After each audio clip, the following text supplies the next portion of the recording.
All right, welcome everybody. Welcome back. I'm sorry about the technical difficulty. Somehow YouTube deleted my video in the middle of streaming. So it kicked out the destinations I was on, and that's why I had to end the stream. However, back here.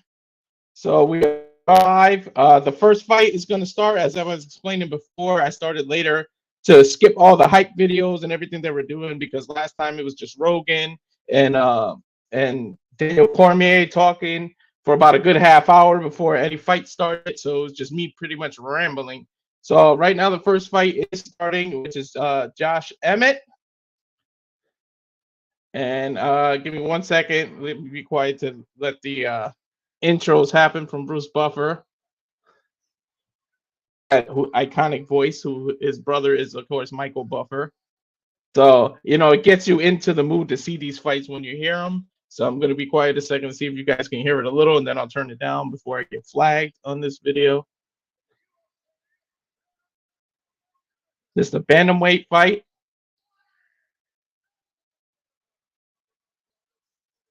Looks like out of the blue corner, I'm not sure who these fighters are, to be honest. This one's Bryce Mitchell, who's 16-2, not a bad record, 5'10", 145 and a half pounds.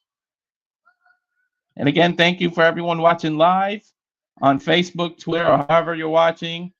Please subscribe and like the video. Also, subscribe to everyone you see scrolling across the bottom there. Those are everybody associated with Casa de 18 Studios, with the Jeff Meacham Network, the No DQ, and which is what you normally know me as from the Mr. Reliable nickname from over there.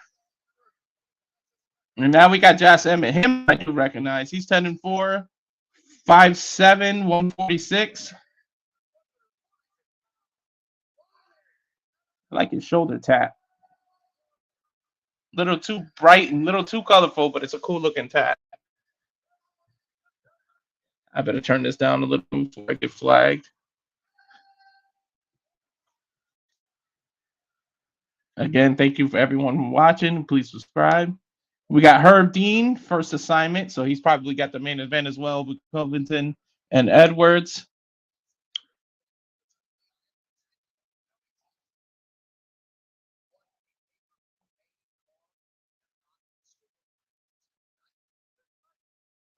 All right, here we go. First fight starting.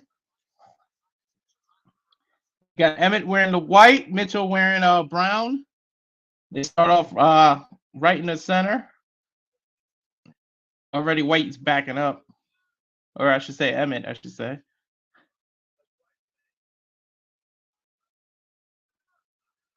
Feeling each other. Not much swinging going on. Couple kicks thrown by Mitchell, but he completely missed.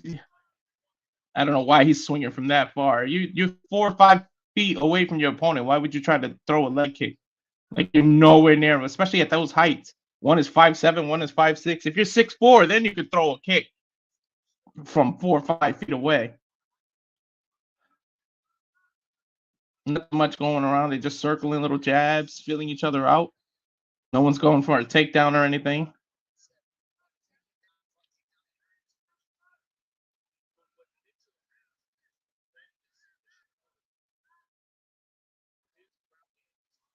Mitchell back and forth. Joe Rogan's talking about Mitchell's ground game, but nobody's going for anything.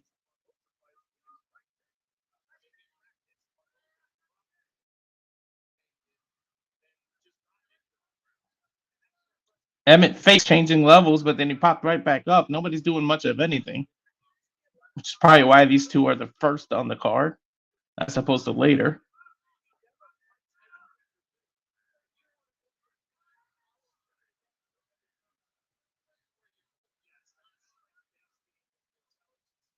Mitchell with a couple of jabs. Not much going on. They're just still filling each other out with 3 minutes, 14 seconds left of round number 1. Again, we're live, T-Mobile Arena, UFC 296, Edwards and Covington, the main event for the what? Oh, right as I said that, Emmett just jaw jacked Mitchell with a cross and just laid him flat out. When Mitchell fell completely face down. Once you're face down like that, it's over. Man, I was talking about how boring the fight was, and he timed it and just slapped him. He slapped him. Literally, Mitchell's having convulsions on the floor. they're trying to get him up, but nobody wants to touch him to get him medical attention. Man, he laid him out. He's literally having convulsions. I'm not trying to make fun of him when I just did that, but to give you guys kind of a he's literally having convulsions on the floor, laid out shit. I hope he's all right. He hit him right on the temp with the sort of a cross, and then he just hit him right in the center that you lose your equilibrium there. He went right down like, oh, ouch. They're showing the replay over and over again. He's literally still convulsing on the floor. I hope he's all right. That just came out of nowhere. He went for a jab, opened both arms, left his complete center open, and got rocked hard. It was like right in the center temple, the top of the bridge of the nose. It was wow. Ouch. Man. So about 2 minutes and 45 seconds into the round. Ouch. Don't judge a book by its cover is what I just learned. I was talking about how nothing's going on, and then boom, as I start talking about something else, just immediately. That's the beautiful sport of MMA. Like literally out of nowhere. You see how Edwards won the title, 5th round, losing the entire match, was way down on points against Usman, and then with about less than a minute left, he just hits the head kick around the world that made him the champ. Mitchell finally getting up. I'm glad to see him get up. Man, he literally convulsed on the ground. He was out of it.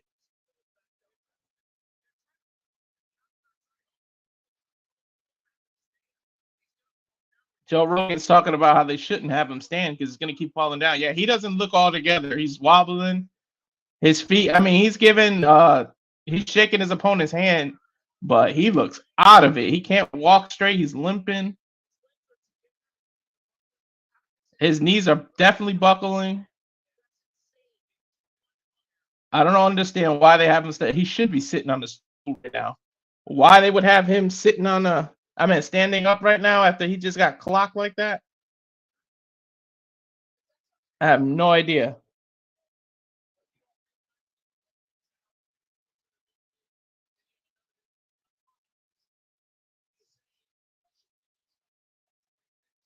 Joe Rogan thinks he might have a concussion.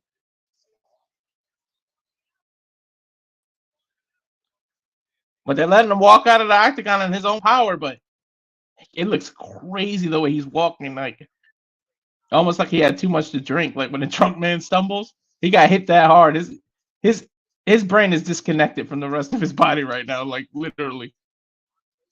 He's just on auto. I don't even think he knows where he is. As we get the announcement of the winner. 1 minute 57 seconds into the first round.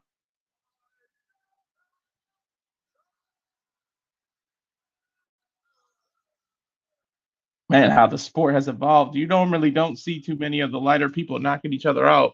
The lighter people were always the ones going to decision, or most of the submissions came from the lighter, smaller people. Now, man, everybody's got power. Everybody's got hands. They're just knocking each other out. The world we live in 2023, and why you shouldn't pick on anybody. And you never know what somebody knows and what they studied and what they grew up with. You pick on the wrong nerdy looking kid, and he's Taekwondo for the last 15 years, and come out and you think you're bad shit, big shit, and then you get cold clocked. There's actually a video I seen where a boxer was real cocky, thought he knew everything, and he was fighting in a bar against a MMA fighter, and he got taken down, wrestled, and that boxer got handled like literally in like 45 seconds. It got choked out.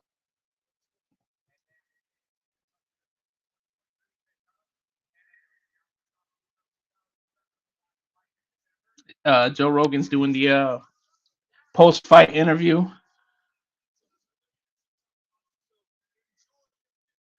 He must have been on a losing streak. He said you had some tough losses, but enjoy this victory.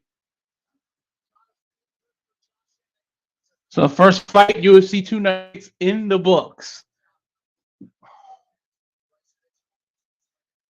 They're showing the replay again. Man, wow. Ouch. He literally got hit, bridge of the nose, in between the eyes, right here on the temple, and just lost consciousness instantly. What they're showing the celebrities in the crowd now: Mario Lopez, Kamaru Usman,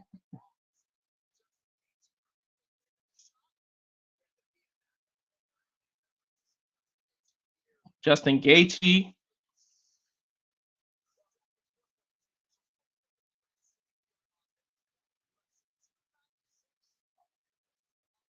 They're trying to recover after a quick first round knockout. They're trying to show little videos and doing advertise for DraftKings right now. Once again, I'd like to remind you you're watching the UFC Live 296 watch along with the Rage Wrestling YouTube channel. Please like, subscribe, tell a friend, and also subscribe to everyone that's scrolling across the bottom there. And the Instagram is my Instagram, Cowfire Farms. If you're into that kind of stuff, that's my business one, and then my personal one is the Walter Cruz at 940. And it's showing Power Slap advertisement now. I don't know if you guys are into. How many? If you can comment below, how many people are actually into that Power Slap? I don't know if I could just stand there and let somebody slap me and just take it and then take turns doing it. That's just crazy. These people get knocked out from a slap. That's just, and it's crazy how this became so popular. And again, Dana White owns that, so not only does he have the UFC, but he has Power Slap.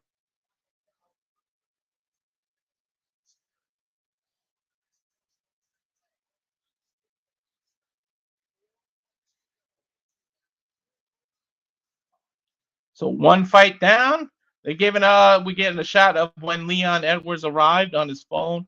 He is pissed, man. I don't know if you guys watched the weigh-in or the press conference, but Leon Edwards' father is no longer with us. He passed away, and Kobe said something about his dad, and he immediately threw a water bottle at him.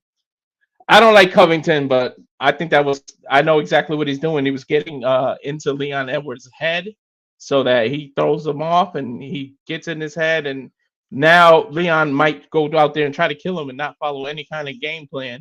And then Kobe can use his distance, use his jab, use his wrestling, and actually take Edwards down. If you follow me on Twitter, right, the handle or X right there is at Walter Alex Cruz. I put in a lot of my prediction. I really think Kobe's taking the title, and then Bilal Muhammad is beating him for the title.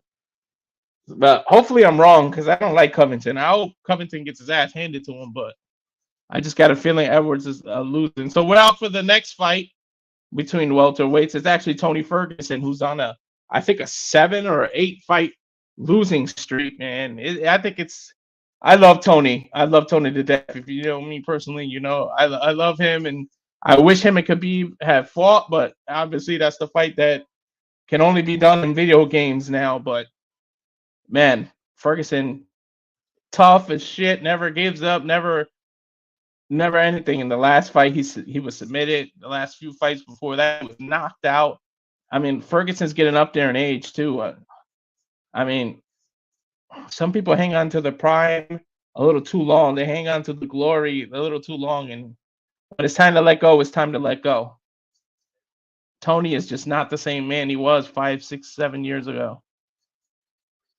He's not the El Cucuy no more. He's not the boogeyman. People aren't scared of him anymore. They know how to go at him and fight. He used to just be in front of you and wear you out, and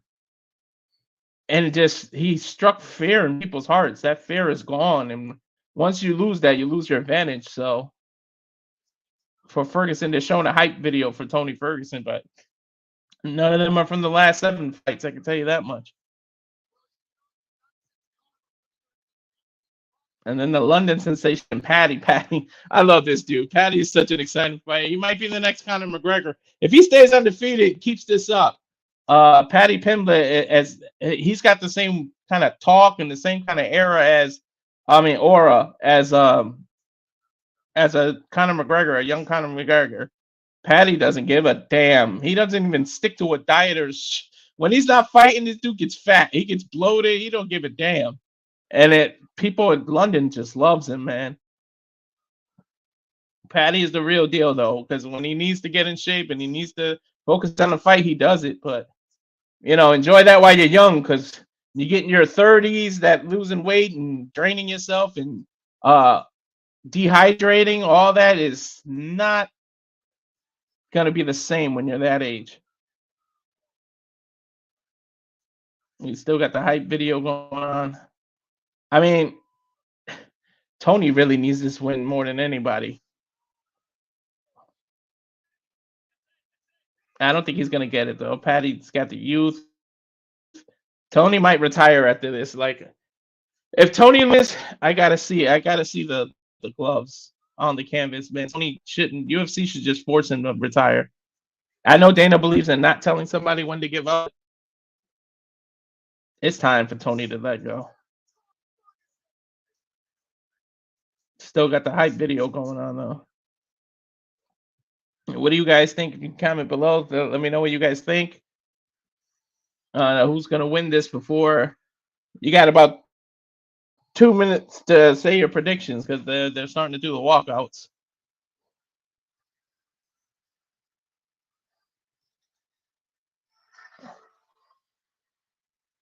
Patty's out first. Let me turn the music down while they're coming out, where I don't want to get flagged. Copyright, as Noah says. Non-copyright here. Man, everybody's on their feet. Patty's making his way out. It looks like everybody's behind him. The Liverpool sensation. Dancing around, shoving, making his way to the fighters. The pre-octagon check, where they got to make sure you have your mouthpiece in your cup.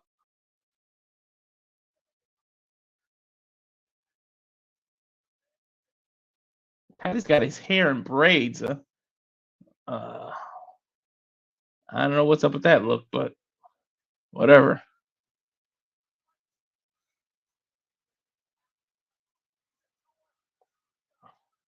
This crowd is about 90% for Patty, which is weird. You would think Ferguson, such a respected legend. I mean, yeah, he's on a losing streak, and people have this "what have you done for me lately" type attitude. But Ferguson's a legacy, as a legend in the sport. He's definitely a Hall of Famer, first ballot.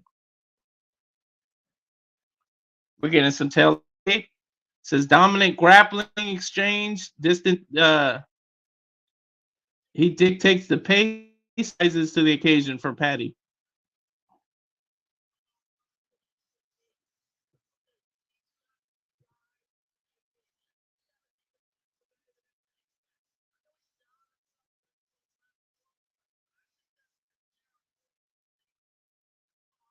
Here comes Tony Ferguson.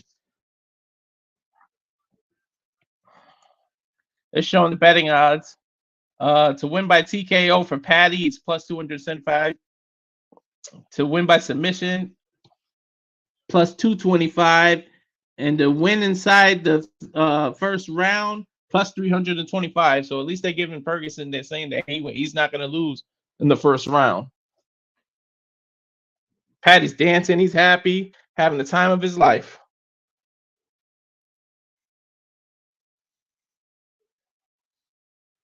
And here comes El Cucuy.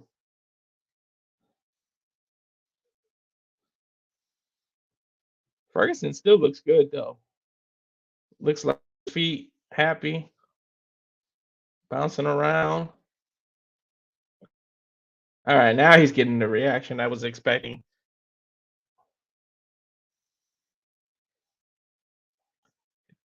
Breakdancing, being himself now. I didn't know Ferguson was from Oxnard, California. Same place as Oscar de la Hoya.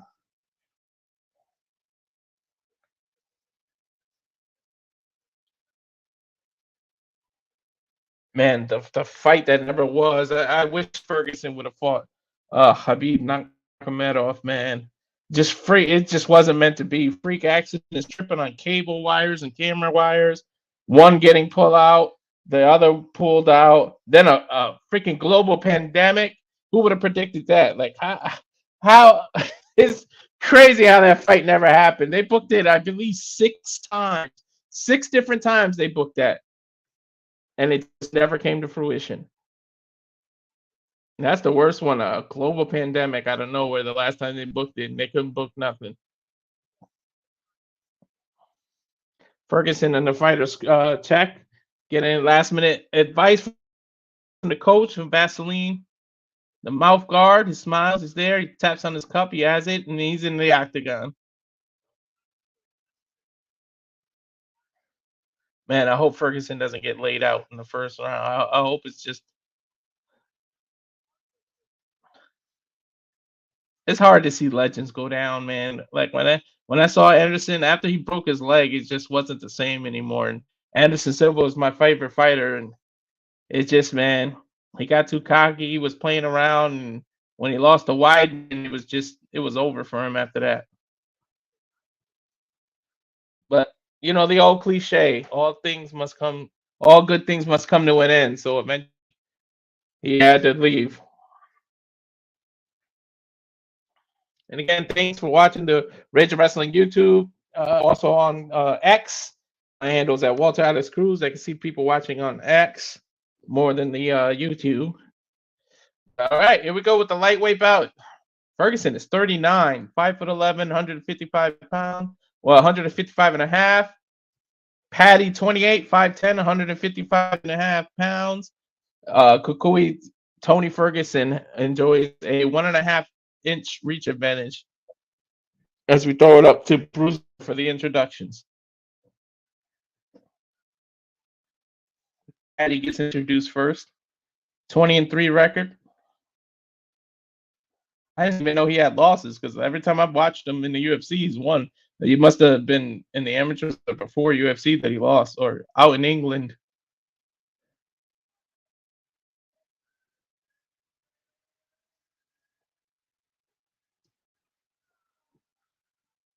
Bruce Buffer's done introducing Paddy. Over to Tony Ferguson. The crowd's getting out. Now they're showing Tony the respect.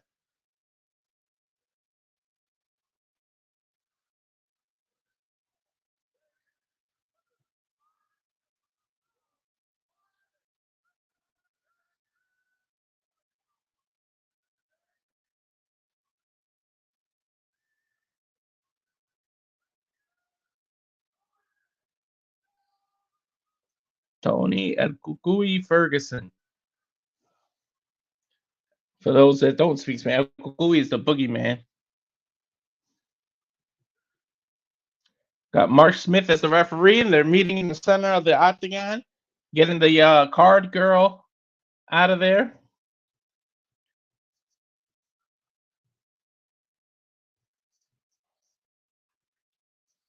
Fighter, are you ready? Ready, and here we go. They shake hands. Ooh, Paddy went to shake hands with Ferguson. Ferguson refused. Ferguson wearing all white, and Paddy with the red and black trunks. Paddy starts out with some jabs. Tony responded right away. They're in the center now. Oh, they both go for kicks.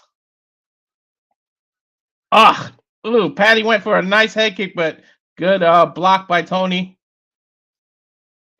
Nice leg kick by Paddy. Almost took Ferguson right off his feet. Now Ferguson takes Paddy off his feet with his own leg kick. The low leg kick. Paddy responds. Man, they're kicking the hell out of each other. It's all kicks right now. Paddy with another kick right to the gut. Ouch. I don't know how Ferguson walked through that. Paddy went for changed levels and went for wrestling, but Ferguson able to get away from it, and now they're back in the center of the octagon.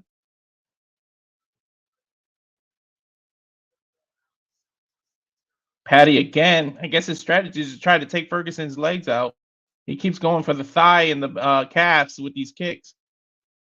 Ferguson with an overhand cross to try to counter Paddy's kick, but he missed.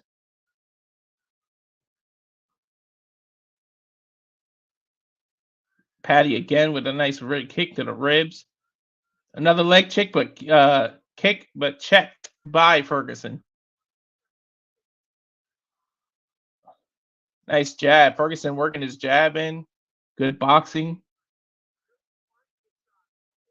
Trying to look for a shot. Good front kick to the stomach. Backs Paddy up into the octagon. Or I should say into the cage. Oh, he turned Ferguson around with a leg kick to the back of the calf. And another leg kick, but Ferguson blocked or checked it this time. Paddy's moving a little weird. He's moving slow, like almost like he does have a little fear from Ferguson. Ferguson is backing Paddy down, backing him to the corners. Tony's here to win. He said all the pressure is Ferguson putting all the pressure on Paddy. Paddy's all backing up. And that's not a good look in the eyes of the judges. The judges look at that. Paddy with another good leg kick. Literally picked Ferguson's leg up out of the air. And he hit him with a left hand. Another leg kick. As Tony was doing a spinning back fist, he hit him with a leg. He swept his leg from under him. And now it's Paddy's turn to put on the pressure. He's going for the knockout. Oh, he rocked Tony a few times. Hit him with a knee. Oh, Paddy's hurting Ferguson now. Another leg kick that keeps turning Ferguson out. His legs are going to be gone by the second round. Jab to the stomach by Ferguson. Paddy tried to cover with an overhand cross. Back at the center of the octagon. Tony's still bouncing and moving, but that leg is hurt. It's compromised. Now Paddy's swinging wild. Now he's trying to take Ferguson out. Another kick, but he hurt himself. Paddy hurt himself and slipped, but he popped right back up, and then Ferguson hit him with a kick on the way up. Let him know I'm still here. This is a very kick-heavy fight.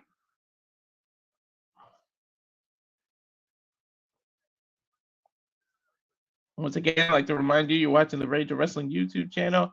Thanks for watching. Please subscribe. Oh, Tony get caught with a knee. Paddy knocked him down. Now he jumps on his back. Hammer fist. Now he's on top. Ferguson's on the bottom where he's still dangerous. He's still dangerous off his back. Paddy is just pounding Ferguson. Now he's back on his back. He might have him in the rear naked choke. He's trying to work his arms in. He's worked the hooks in. Once you work the hooks in, you got control. He flattened him out. He flattened Ferguson out, turned him around. Ground and pound. He is pounding Ferguson. The ref might stop it. He's bleeding hard. Nice ground and pound. Ferguson's moving around, turning, twisting, trying to get up. But Paddy is all over him. Ah. Paddy has him in the like the wrestler's choke, like the Darth choke, but he lost it. The round ended. Kind of saved Ferguson. So Ferguson and Paddy go into the second round. That round was a little hard to score until right at that last minute. Paddy just took over. That might even be a 10-8. Like he did a brutal ground game when he got Ferguson on the game. Went for several submissions. I would not be shocked if the judges did not give that 8. Or if they did give it a 10-8, I would not be shocked.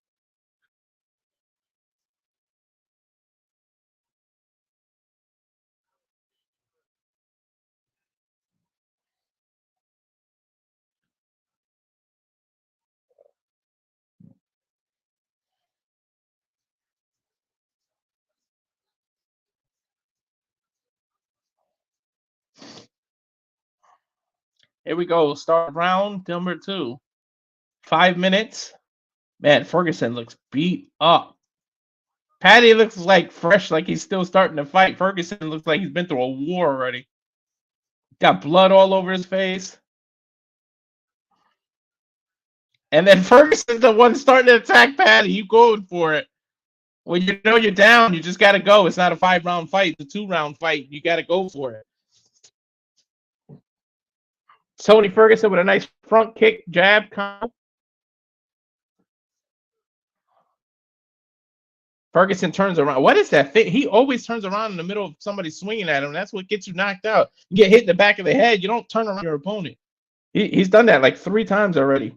He went for a miss, and Paddy jumped on him. So now Paddy with control. He's on top, trying to get him in a full mount. He's in Ferguson's guard. Very open guard. Oh, Ferguson might be trying to slip in a triangle. He's lifting his leg up. If he can get it above the shoulder, nope. Paddy stood up and made the leg slip. Now it's back in the open guard. Paddy pounding and pounding away. Trying to get he's got full ground control, but he's still in Paddy's or I should say in Ferguson's guard. Not much going on. You can see Ferguson's trying to slip in a triangle. He keeps moving his legs higher and higher, and if Paddy's not be careful, he could slip that triangle in easy. Paddy dragging, he's on top, but he's dragging Ferguson towards the cage from the bottom. He's picking him up and literally dragging his body.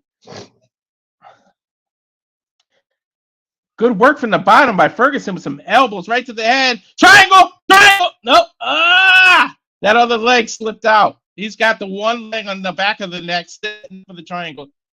Damn, Ferguson's flexible for his age. He's 38 and he can do it like the 39.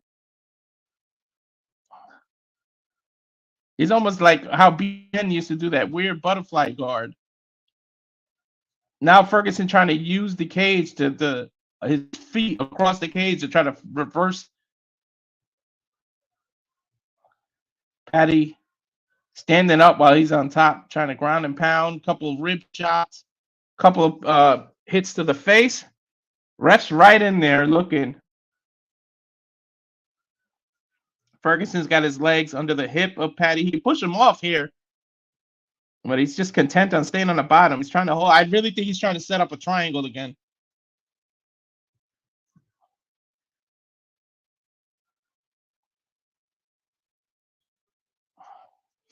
He's got one foot on Paddy's pelvis. Look like he's going to push him off, but he won't go for it. Paddy just moved his legs and still on top. Ground and pound, punching.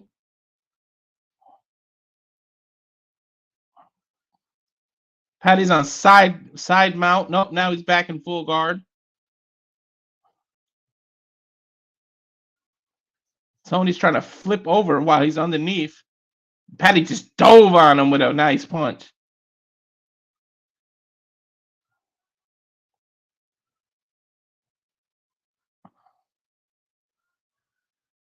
Paddy working, covering his guard.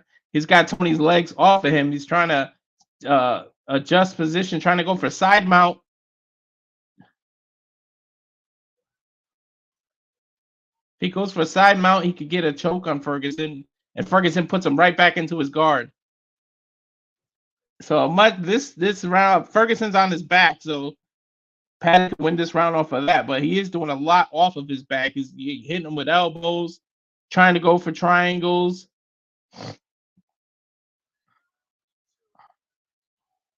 Paddy's in Ferguson's guard still. Trying to move to control, but Ferguson won't let him. Paddy stands up. Ferguson's got both feet on his hips. He can push him off, but he won't do it. He's got both feet on his hip, almost like a butterfly. And Paddy stands, gets back to the ground. He was up, but now he dropped down to be on top. Ferguson's forcing Paddy up with his feet by pushing him up. 20 seconds left in round number 2, UFC 296. The second fight, Ferguson and Paddy. Kimura. Paddy went down. Ferguson started grabbing his arm to try to go for Kimura, but he slipped out. 5, 4, 3, 2. Nice elbows from the bottom by Ferguson. And the end of the round, Paddy's going back into his corner.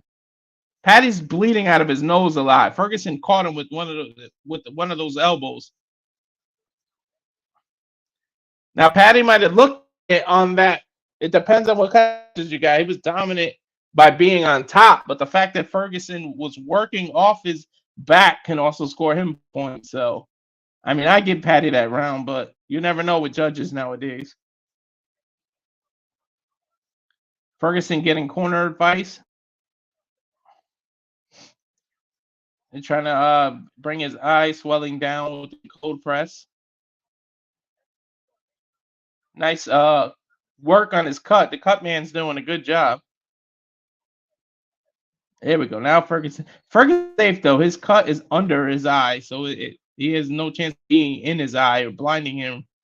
It's underneath his left eye. All right, here we go. Third and final round. Let's see if they give each other a handshake or touch gloves. Paddy looks exhausted. Ferguson still looks fresh. Nope, no touch of gloves. Ferguson comes out swing. This dude is a beast. They go into boxing now. Paddy backing up. Ferguson is backing Paddy up. Couple of jabs to the stomach. Paddy with a couple of wild swings. Paddy looks tired. Like he's breathing real heavy. If Ferguson's gonna win, you better knock him out now while he's breathing heavy. One false move. Nice kick by Paddy to the ribs of Ferguson. Ferguson taking a body shot to Paddy. Paddy needs to start training better outside of the octagon. Like I said, he blows up and he eats whatever he wants, and he thinks it's nice and gains until he has a fight. Then he switches it on. He needs to be on all the time because I can see that his cardio is not the best. Nice Darth choke by Ferguson. Paddy slipped out. I'm not sure what happened there. They separated and made him stand up. I'm not sure exactly what happened there. Paddy is tired. Ferguson can take him out if he just hits him in the spot. Paddy is tired. You can see it. He's switching levels, trying to take Ferguson down. Ferguson's got him in a guillotine. He's got him in a single leg, though. Paddy's single leg takedown. It took Ferguson. Ferguson's still trying to set up that triangle, though.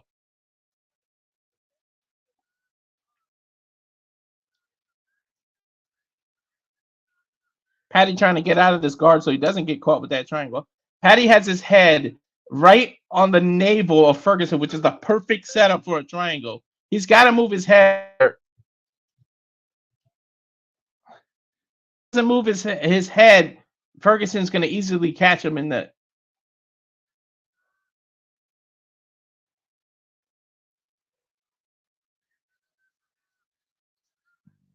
Three minutes left. This is a long 3 minutes.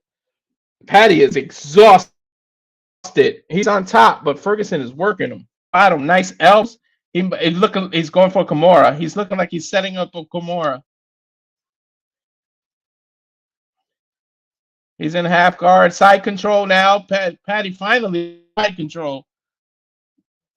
Ferguson trying to push him back into his guard. He's really trying to set that triangle up. Paddy content with just putting his weight on Ferguson. He's got it in the bag. He's not trying to do much. He's exhausted. Definitely got to work on his cardio. I know it's weird coming from my fat ass. You can tell his cardio isn't the best. Meanwhile, Ferguson's 39 years old and still looks phenomenal. He's not moving like he's tired. Paddy is breathing hard. He's content and just hugging him. He's just laying on Ferguson. Ferguson's peppering him with all these punches from the bottom.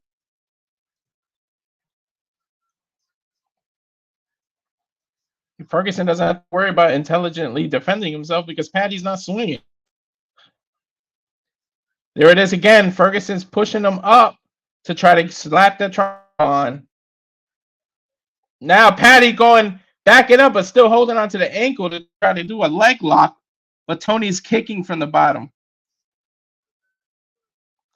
He might go to a triangle arm.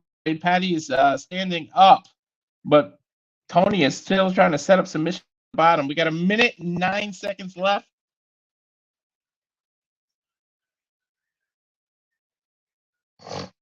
Paddy is blown up. It looks like the ref is going to want to stand up the way he's positioning himself because not much is happening right now on the ground. Tony's got a few good elbows in. He's locking his body, a body triangle. Patty moved forward right into a guillotine. Ferguson, if it's tight, if he tightens that up, they're hand battling right now. Patty's fighting Ferguson's hand. If he tightens that up, he might get him in the guillotine. Patty pushed out.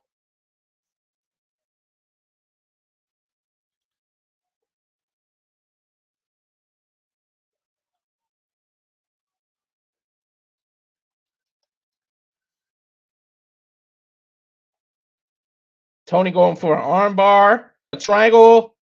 There's only 10 seconds left. Patty is on top, but Ferguson is trying every submission from the bottom possible.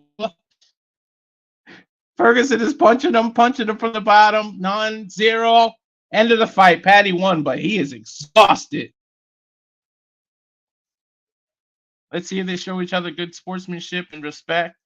For some reason, they look like they have some animosity, and they have animosity and they're not fighting. One moment, I'm getting a quick phone call, and I'll log right back on.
Sorry about that, people.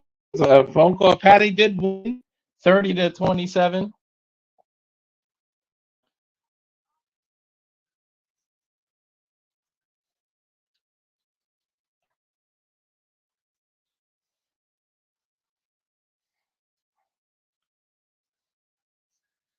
Joe Rogan is doing the post fight interview. Ferguson just walked away, like no respect. I think he's just tired of losing. Ferguson should retire right now.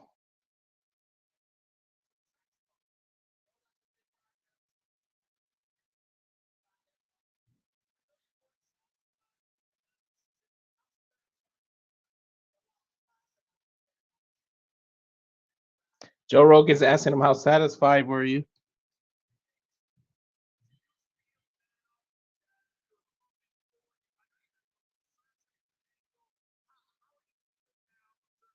He asking him how he's after the surgery on his ankle.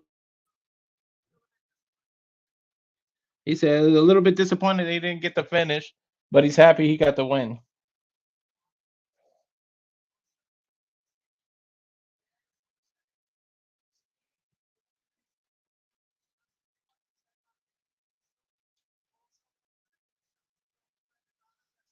He's giving now for Patty's giving shout outs to old friends and whatnot.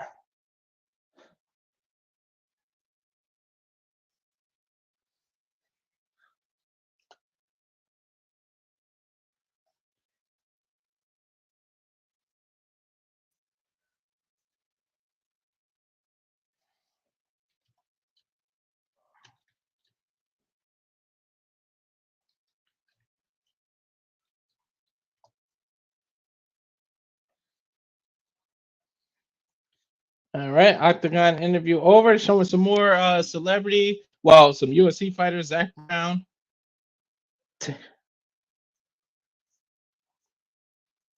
old school GSP. Well,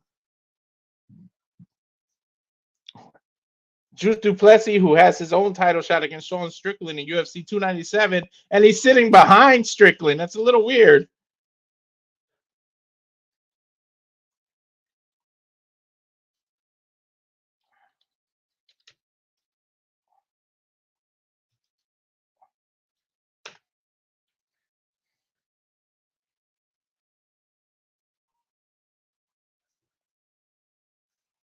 It's showing a hype video now that I mentioned that for Strickland versus Duplessis, who's the South African guy who won it. He wanted Izzy bad, but unfortunately Izzy lost the fight to Strickland, so he had to fight Strickland this time. It's showing highlights of how Strickland became the undisputed weight champion. They're showing a lot of shocked faces. I don't know why he was shocked. He dominated Izzy. It wasn't even close. But Duplessis, he's the African because he reps South Africa, and even though Izzy is Nigerian, he reps New Zealand because his family raised him out in New Zealand. So I would have loved to see that fight myself, Duplessis versus Izzy. But Izzy said he was out for 2025 or 2027. So we'll see if he sticks to his guns. That's gonna be good, and that'll be our next UFC watch along, UFC 297, the first watch along of the year, 2024. And the co-main event is a women's Pennington versus Silva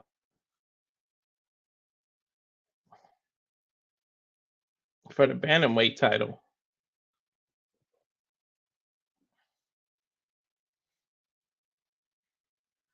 Just showing the tail of the tape of the Strickland Duplessis, or actually not the tail of the tape, the whole card.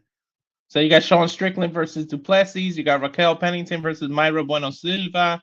You got Neil Magny versus Mike Mallet. You got Dominic Reyes, who's, man, ever since after the fight with John Jones, he just hasn't been the same. And Carlos Ulberg, and then Arnold Island versus Muskar Evdev. I'm not sure who that is, but that would be the first fight on that card. But that's UFC 297 coming up in late January of 2024, which will be the first watch along for the Rage of Wrestling YouTube channel. Watch along UFC 297 coming up next month is Saturday, January the 20th. 10 Eastern, 7 Pacific. They're giving a couple of advertisements right now. While they're giving advertising, let me do a couple of right now, and a few on over on Casa the 18 Studios. You have night, which I will join after the main event. So if you could join and watch us then, you don't have to do it now. You can wait till it's string. But yeah, UFC 297. They're still doing some advertising.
Lost the feed for a second. Sorry about that.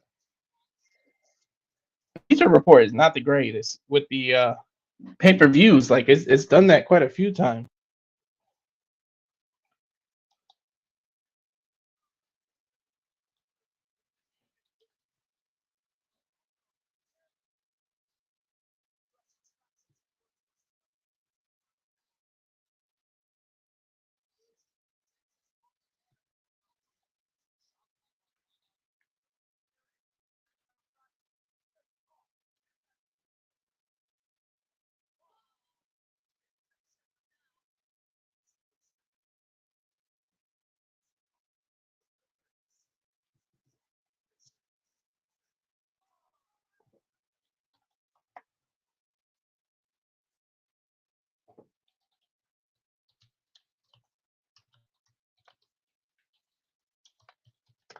We're showing advertising for next month fight again. There's a lot of videos. You would think you're watching the uh, the WWE as opposed to UFC, but they are both owned by Endeavor. So a lot of video packages here. This is the next fight, which is the co-main event. I'm not even going to try. I can't say this Russian guy's name, but I know he's fighting Stephen Thompson. No, this isn't. Sorry, this isn't the co-main event. It's the fight before the co-main event. Stephen Wonderboy Thompson, who is known for his karate, his kicks. Man,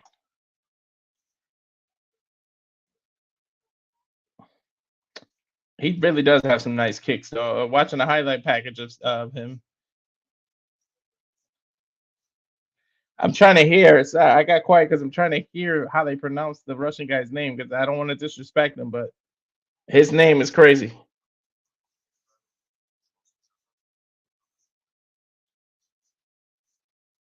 And he's from Kazakhstan. So he's the same area as Habib Nurmagomedov.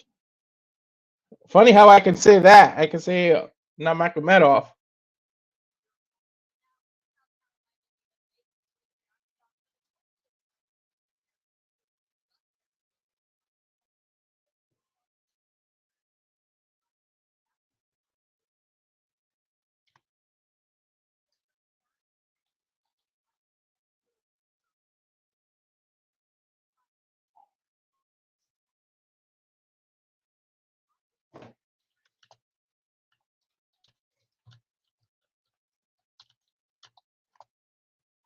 So Stephen Wonderboy Thompson is coming out first.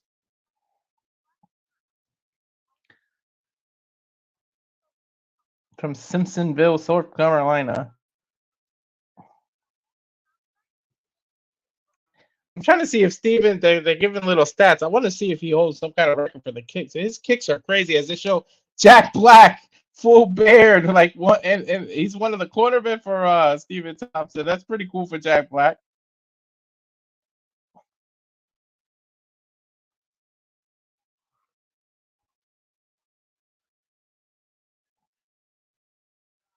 He's in the corner checking the mouthpiece, getting final instructions from his coach, checking cup, checking mouthpiece, giving a few some Vaseline across his face. And Jack Black has the full Santa Claus beard. So kickboxing record, Stephen Thompson, he was 57-0. I did not know that. Fourth most knockdowns in UFC welterweight history. I knew he had some record with those kicks. He's the fourth most knockouts with knockouts with that's ridiculous. UFC veteran Steve Wonderboy. He's bouncing around in the octagon. Looks good. He's been around for a minute now.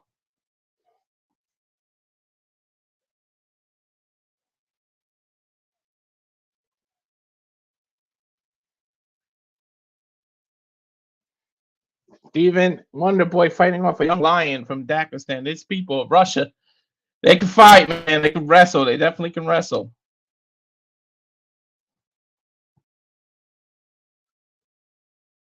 As he makes his way down to the octagon. I'm hoping he had an easy first name because I'm not even gonna try. It's Shavkat Ramanov.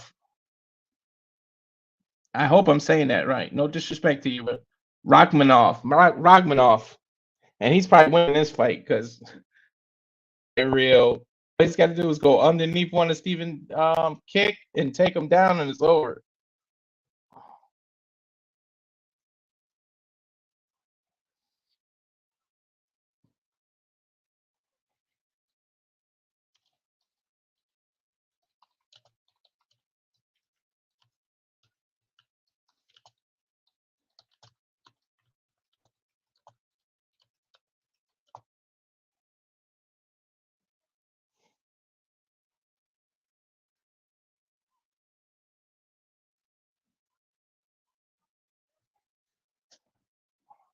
I'm gonna try. Shavkat looks like the easier name to say. His first name. So Shavkat is in the fighter's corner, getting checked for mouthpiece, cups, Vaseline, last minute advice from a coach, getting in the octagon.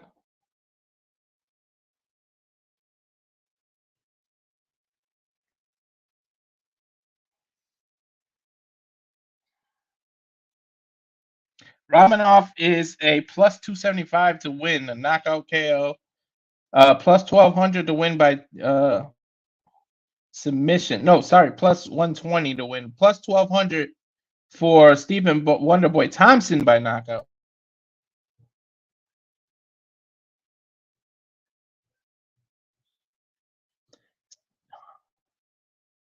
He's Simbo. He's got the wrestling. This is like Habib.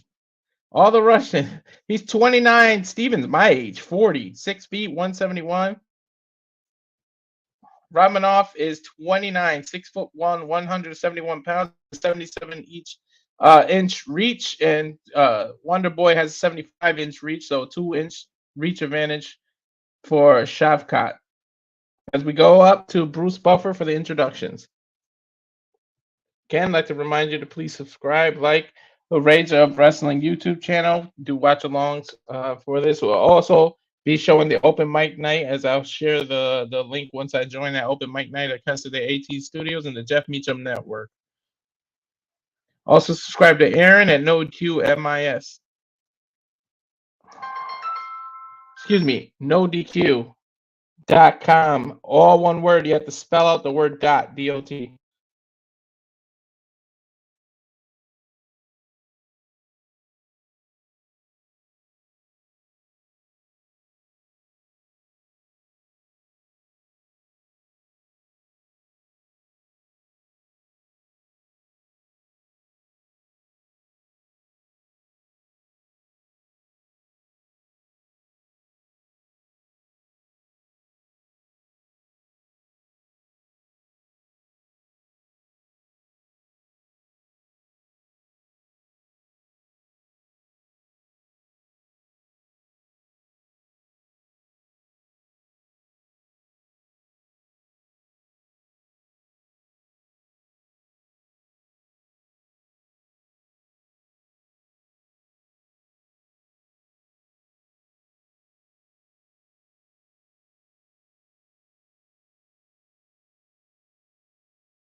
Sorry, everyone.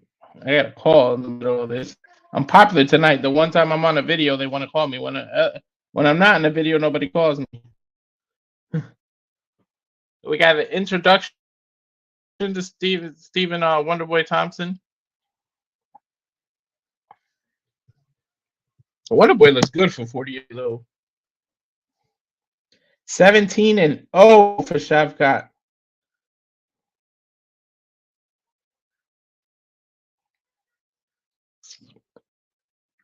All right. Shavkat is all ready to wrestle Wonderboy. We're not even a minute in. They're in the corner, and Chavez is trying to take him down. Steven is staying on his feet. Nice defense. He's on leg, somehow not being taken down. That's tremendous balance. But they're in the corner. Romanov is just holding him there. He's trying to take him down. He's going for a single leg. I don't know how Thompson is fighting this off.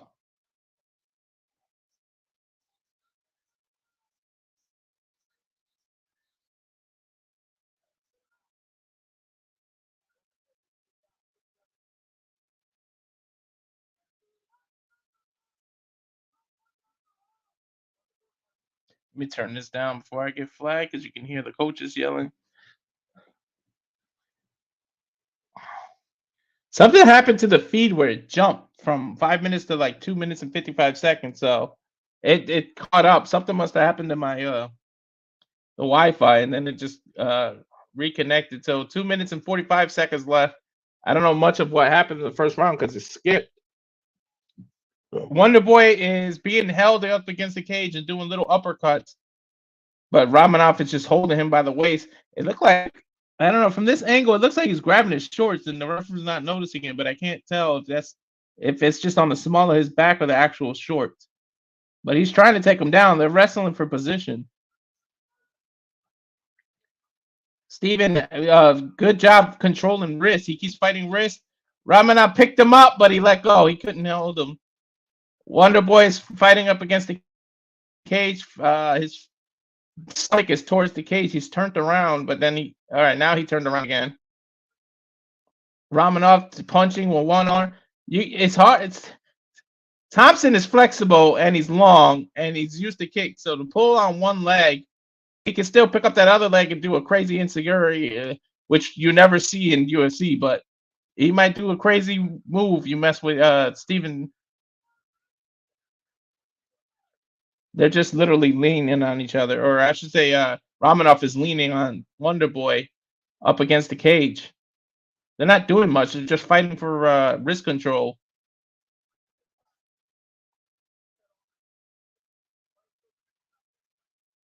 Still fighting for wrist control. Romanov is just trying to wrestle. Good knee to the stomach. You know, Thompson having to carry Romanov's weight on him while he's on the cage, that could wear him out for the next 2 rounds. So that might be what Romanov is going for here. His left arm is on Steven or Wonder Boy's back, and then his right arm is like trying to hook under Steven's left arm. Now they're out of the corner, back to the middle. Thompson's left shoulder is red as hell. Nice kick to the gut by Wonder Boy. He's in that karate stance. You can tell he's a kickboxer / karate person. He's just on his side, bouncing, ready to kick. Nice kick to the body. Another kick. Nice left kick body. Another one. He's in his kickboxer stance, but his arms are completely down. I wouldn't do that against somebody dangerous like this. His arms completely down, and he's just kicking, kicking, kicking. But that might draw you in, and then hit you with a couple jabs before he throws another kick. So he might be trying to make Romanov lure him into a false sense of security by putting his arms down. The end of the round came. I'm not sure how to score it because the feed skipped a while, and I'm not sure.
The beginning of round 2 is happening. It's Wonderboy right in that kickback stance from the side. It's more of a crazy stance. He's just bouncing back and forth. All his weight on his on he just slides and kicks. Oh, setting up for a super kick like in WWE. Ramanov trying to jab. Wonderboy is not backing up. So the true test for this young guy, he's only 29. Nice push kick to the stomach. Steven knocked him way back with that kick, so he changed levels and tried to take him down. He grabbed Wonderboy by one leg. Thompson backed up into the cage, and now Ramanov chased him, trying to take him down. Now we're back in the same position as the majority of round 1. Trying to take him out, fight him, wrist control. He's trying to do a takedown. He's got a single leg, one leg in the air, but Thompson is just fighting it. Staying on his feet. This is a good defensive job by Thompson. Good side elbows to the side of the head on Ramanov by Wonderboy. His takedown defense is excellent right now. Thompson refusing to go down. And that's difficult, especially when you're doing fighting a Russian wrestler. Thompson, just great defense. Ramanov tiring himself out, keeps trying to take him down.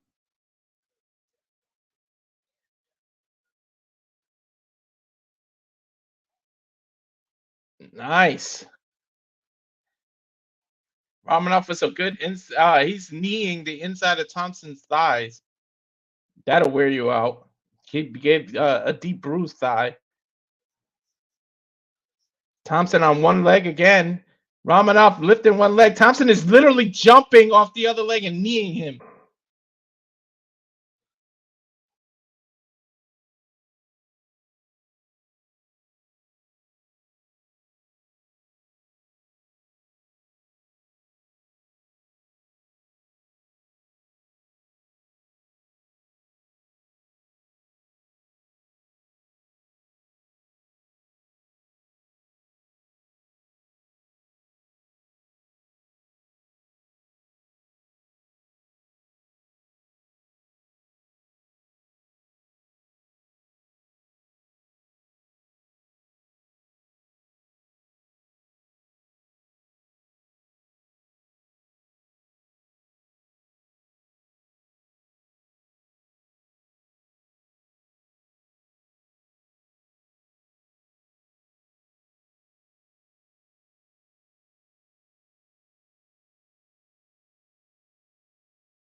Oh my god, I didn't even realize I pressed mute.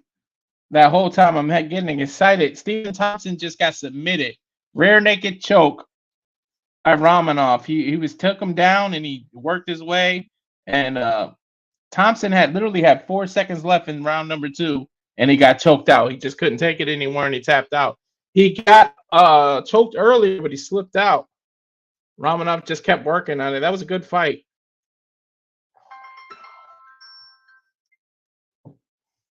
I keep getting phone calls, people. Sorry about this.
I'm trying to see what's going on with the feed now.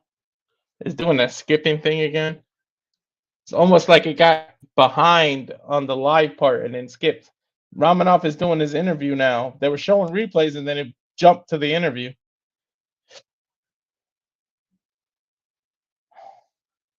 Romanov has a translator here.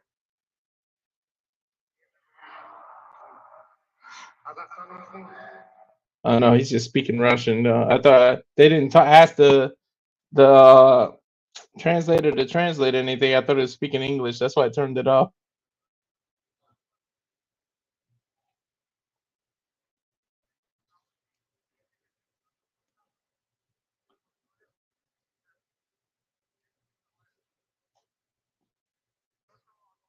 Let me know in the comment if it gets too loud. I don't want to get flagged that you can hear it in the background.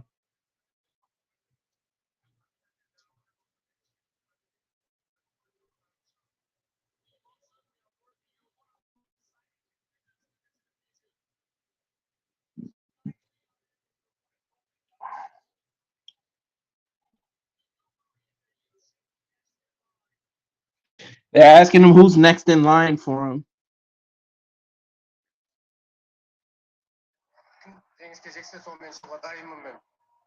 I believe the winner of title fight. I'm ready to fight here. Whoever wins title fight. I don't know, dude. You're 29 years old. You've barely been in the UFC. I don't know about a title shot right now. You're impressive, but I mean, what else? Your job is to challenge to call out the champ, I guess. So,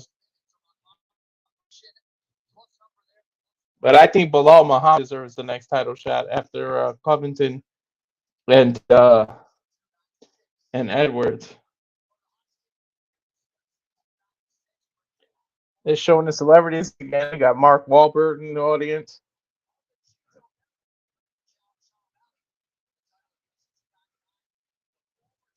Jamal Hill, the former middleweight champ. And then Islam Makhachev. Why can't I speak? This is the co-main event here. Alexander Pantoja, who beat my guy Brandon Moreno, and he made a fan out of me after the trilogy fights, and then he lost to this guy. It was a good fight, but so it's Poja versus Brandon Royval. That's the co-main event for the title. Believe it's the flyweight. I think this is 145, but I'm not 1,000%. It might be bantamweight 135. That's in a second. They're showing the locker room shots and showing Modelo moments, replaying when Berman lost the title when Pantoja won it. They giving some stats on Pantoja: 10 wins and 6 finishes. 4 minutes. 4.41 is the significant strikes per minute. 10 submission attempts, 7th most in UFC flyweight, so it is the flyweight division. 5th fastest submission in UFC flyweight division. So flyweight is the 105 pounds. They're going into more video highlights. It said it's about 1 minute and 25 seconds to the next fight. So while we're waiting for that, I apologize for the phone calls. I'm getting disruptions. But we're getting a Derek Lewis promo right now. And his balls was hot when he took off his shorts. Don't tell me they're gonna. Derek Lewis is the man. He has had a Manscaped advertisement talking about his balls being hot and how you can make it cool when you manscape. That is hilarious that he did that. Wow. You guys got to look up this commercial. That is hilarious that he made a Manscaped. Now it's a Tekken 8 PS5 commercial. Commercials on a pay-per-view when you pay $70 for a pay-per-view. No thank you on the commercials. Get to the fights. Now there's a kudosnacks.com commercial.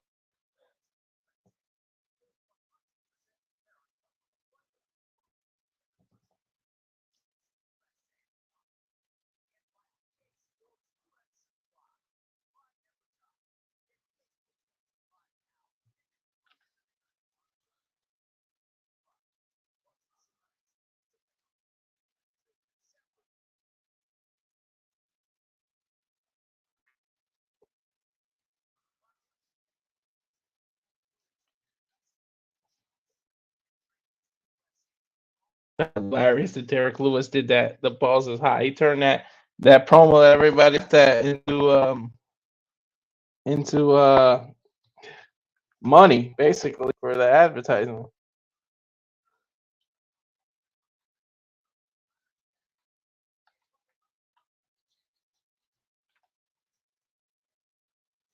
Here we go. Pantoja versus Royale for the flyweight title. I think I said featherweight earlier. It's flyweight. That's the 125 pound.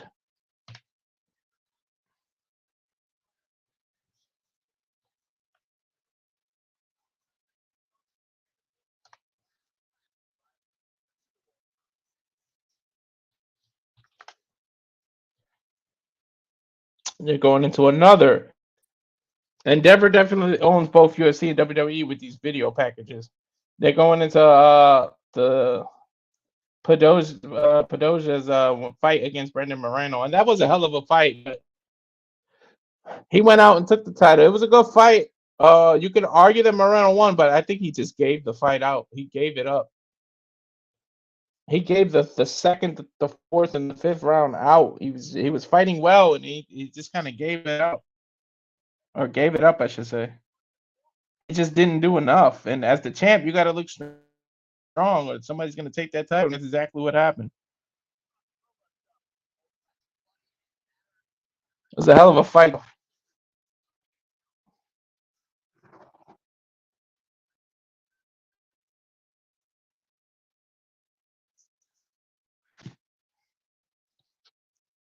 Still doing a promotion of him winning the title now.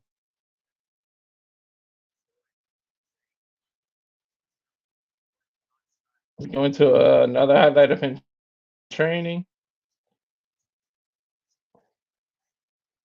Now, this is the second fight between these two. They're showing highlights of the first fight. For those won by submission, I believe. They're showing highlights, but they haven't shown the result yet of Royval. I think it was a rear naked choke. Here it is. Yeah, it was a rear naked choke. So this is the rematch for these two.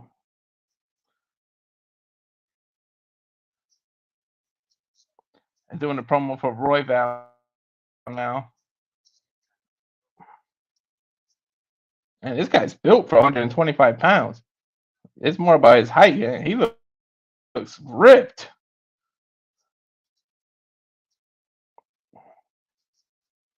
Still showing highlights.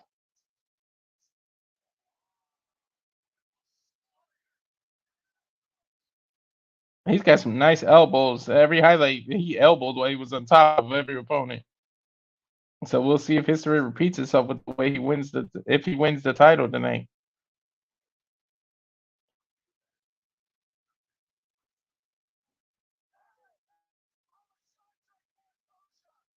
And Pertosa is just accent Brazil. He's from Brazil, Brazilian Jiu-Jitsu black belt.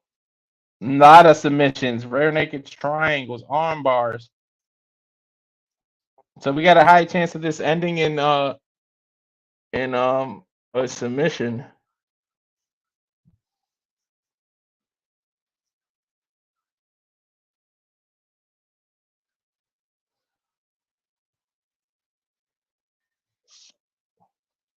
Of course, the challenger is going to walk out first, Royval.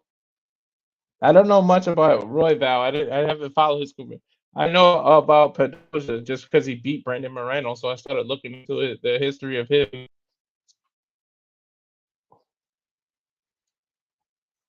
Looks ready.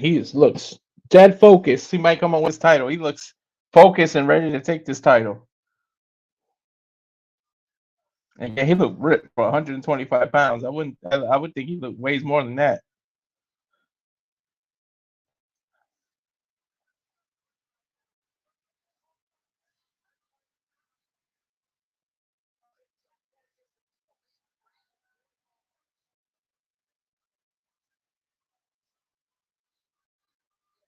I'm getting cheers. He's from Denver, Colorado.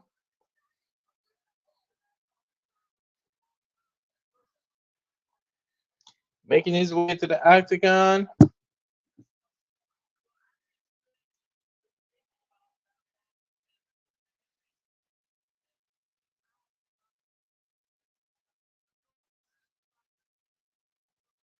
He's in the fighter's corner before they get into the octagon. Taking off his shirt and check for make sure he has a mouth guard or a mouthpiece, I should say, in the cup.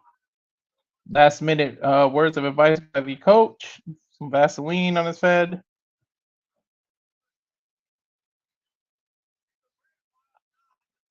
Last drink of water. And check.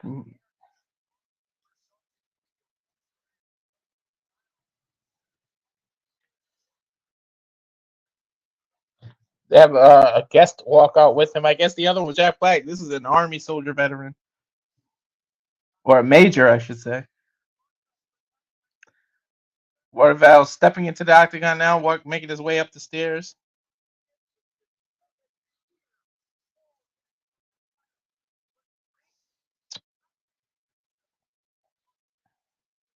It's his third. He's on a 3-5 win streak. He's finished 13 of 15 of his last fights have been finished. 4 knockouts and 9 submissions. So he has a lot of strong submissions as well. So you need that to go against a Brazilian black jiu-jitsu, black belt.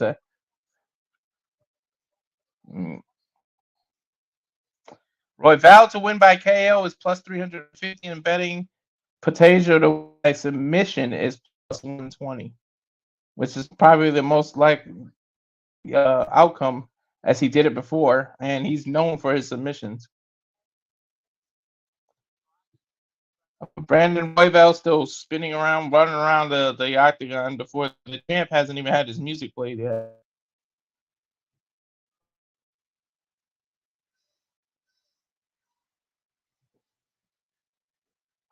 Let's see what he's coming out to, so I can tell you that.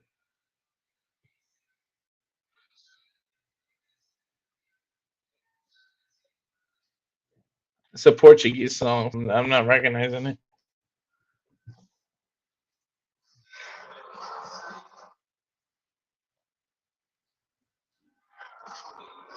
Then it flipped to many men. He's coming out to many men from 50 Cent. Because many men want the title. I guess he's implying, but he's still fighting out there.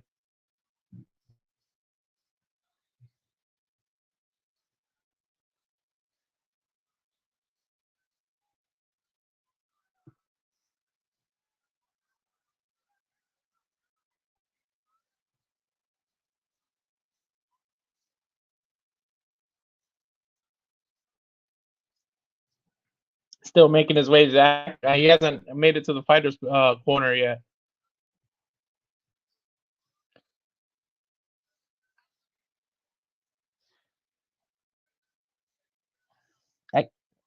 Oh, it's Alexandre. I kept calling him Alexander. It's Alexandre from Rio de Janeiro, Brazil. Pantoja.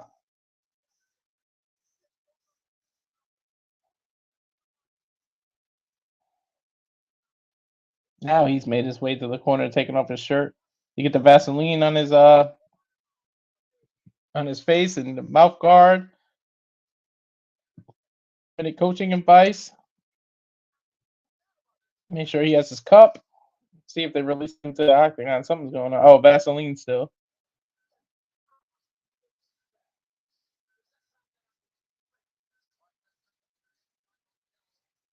Herb Demon's doing the checking, so he's not the referee. It must mean he's got the main event since he opened the card. Unless he's done. I didn't watch the prelims, so I don't know how many fights he refed tonight. Third most wins in UFC flyweight history. Alessandro Pantoja. He's fast. He's running around the octagon. He got to the other side of the octagon in 3 seconds.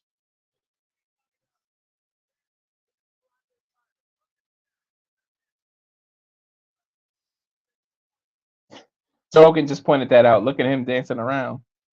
No, burn all your energy before the fight.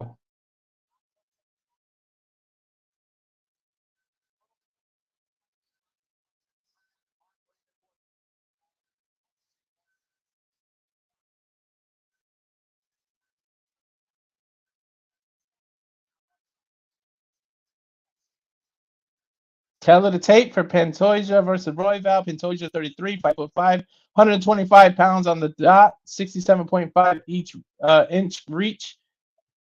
Royval 31, 5'9", 120. He's tall for that division. 124.5 pounds and a 70-inch reach advantage. So half a inch reach advantage.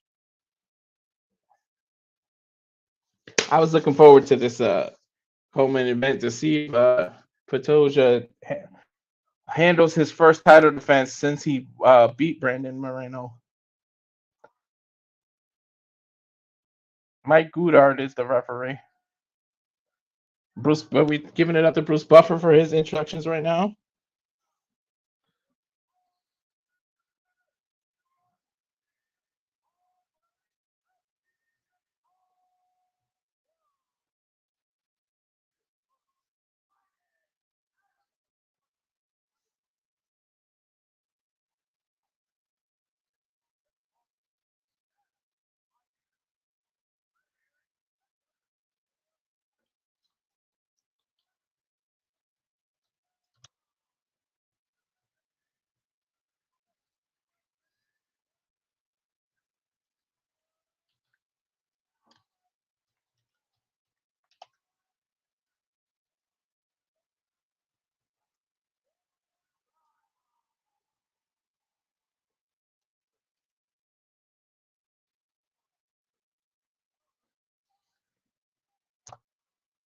Introducing the champ, Pantoja,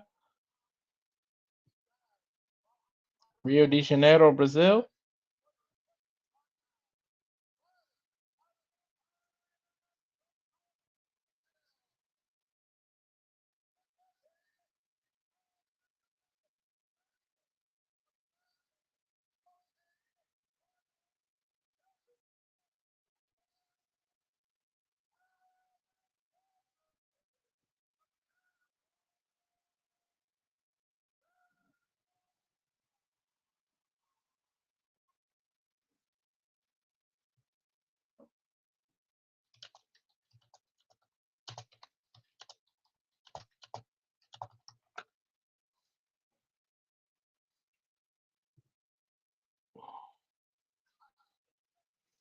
Here we go.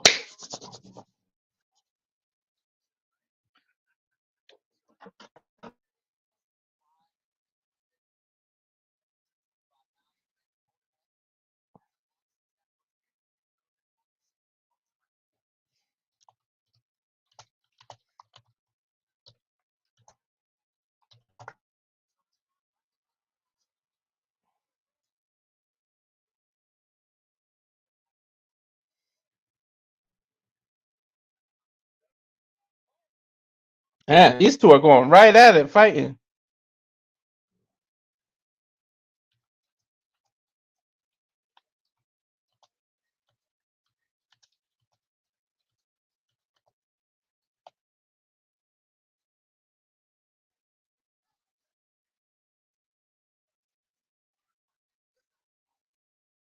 Two are going strong at it, fighting.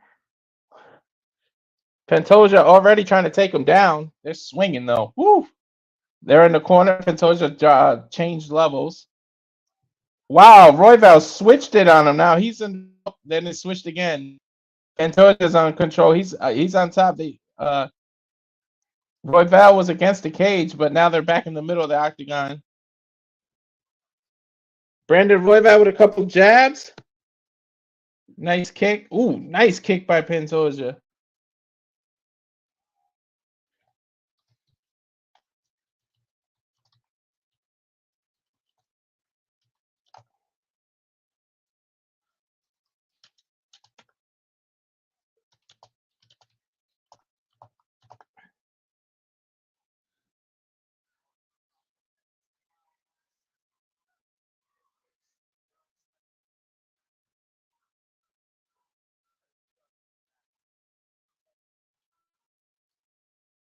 Nothing much. It's spinning around.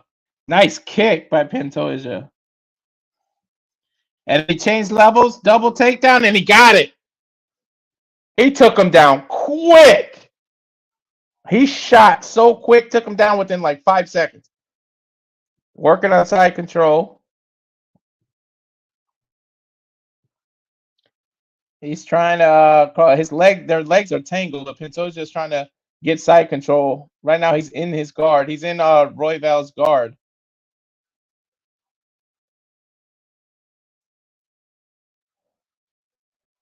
He's trying to work on side control, but they're up against the fence. There's not a lot of room there. Now his wrist control, he's getting on top. Royval's putting his fingers, which is illegal, in between the cage.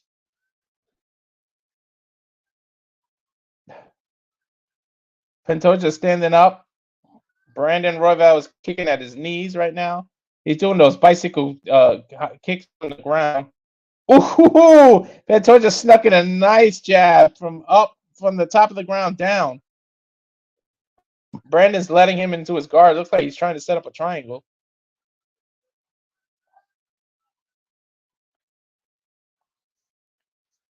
He's trying to like jump into his guard, but Royval's just not letting him. He keeps up kicking and up kicking. Now he's trying to stand up, and now Pantoja jumped on top of him. Controlling.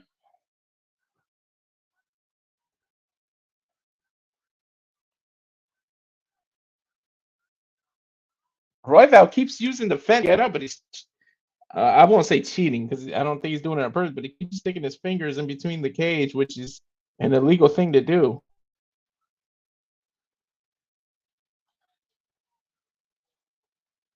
And DC pointing it out right now.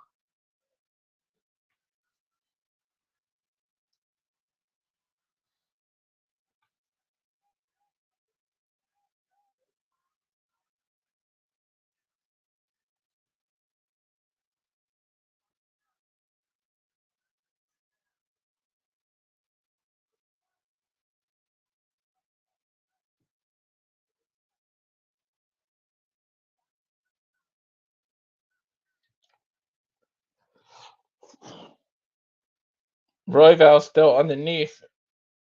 Pantoja's been on top for over 2 minutes now. Now they're both standing up. Here we go, off the ground. Back to their feet. Nice kick by Royval. Couple of knees by Pantoja. Pantoja is fast. He ducked under a punch, literally kneed Pantoja's helmet, then kicked him, backed out all within like 15 seconds. Less than that. Pantoja is just fast feet. Nice kick. Leg kick. Royval did not check it at all. I guess I would give that round to Pantoja because he had control, octagon control. He was on top for a majority of the round.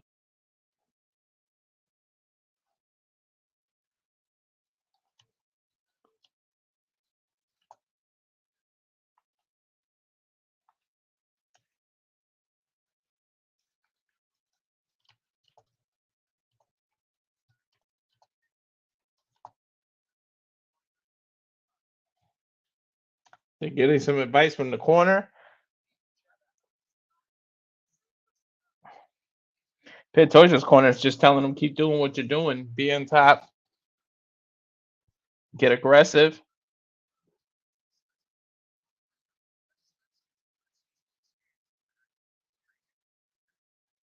Don't be afraid of him, is what Brandon's corner said.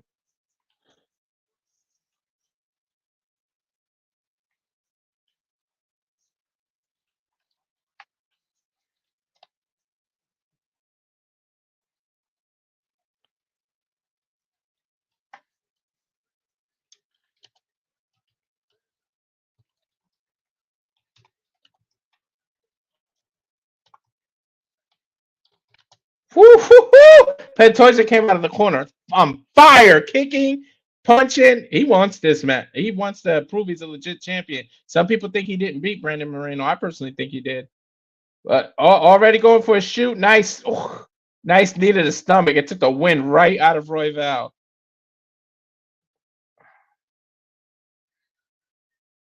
Nice. Nice cross. Man, he's swinging for the fences. Kick. Pantoja's trying to prove that his first win against Brandon was legit against Royval. That it wasn't a fluke submission. In the end, he's going for the knockout hard. Couple kicks. They're circling. They're still in the middle of the octagon. 4 minutes. 1 minute has passed in the fifth round or second round, and already Pantoja switched levels and took Royval down. But he's not doing anything with it. He stood up. Even though Brandon Royval is still on the ground, Pantoja's on top, but he's standing up. Now he's laying on him, trying to take top ground.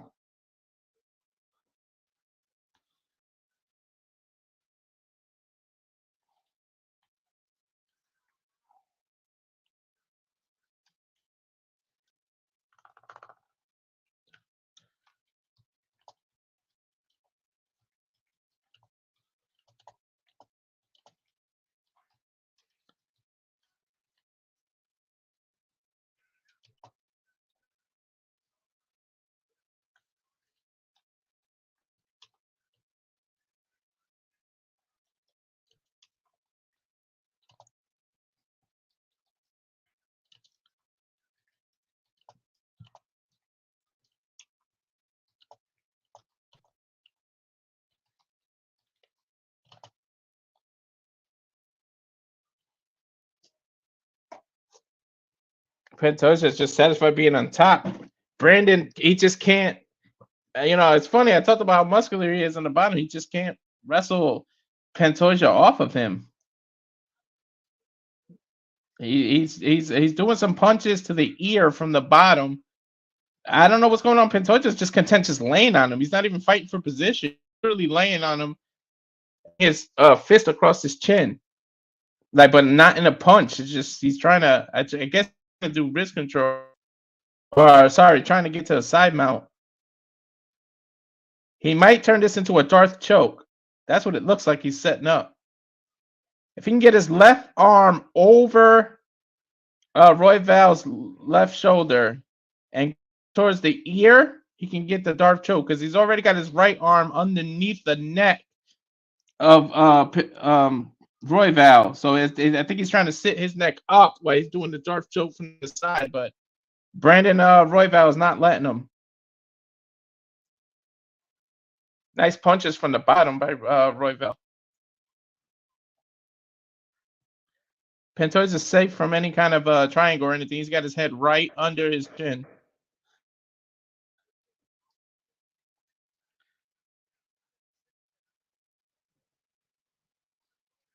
Nice couple of punches from underneath. Royval, nothing much is happening. They're doing just enough to not be stood up. We can put it like that.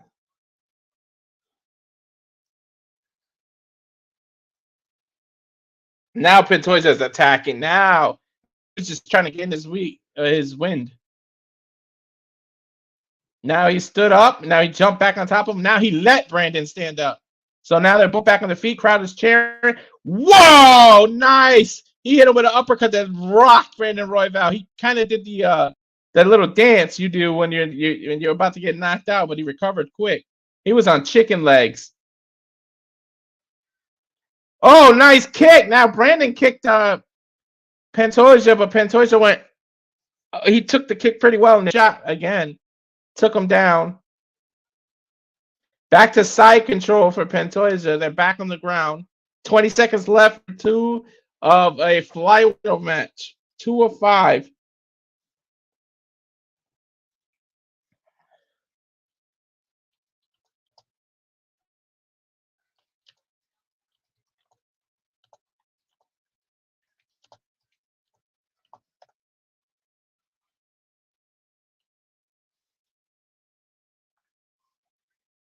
That was a nice right hand, but so Brandon tried to go for a kick, so he was off balance already, and then a right hand from Pantoja just caught him across the top, and that's what gave him the chicken legs. They're replaying that was the end of the second round. They're replaying what happened.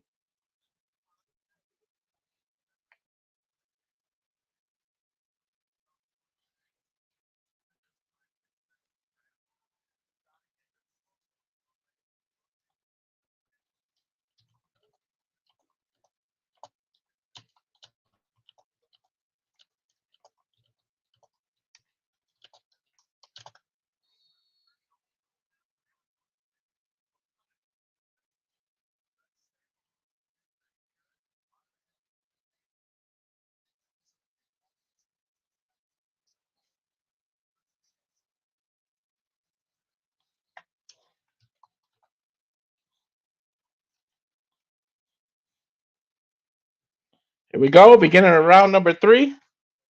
They're both in the center of the octagon, right in the monster can. Royval starts with a couple jabs. Pantoja is just circling. I think he's going to go for another takedown. Oh, no, he went for another right hand. That's wobbled Royval again. Man, that's twice he's got wobbled. Now a nice kick to the rib.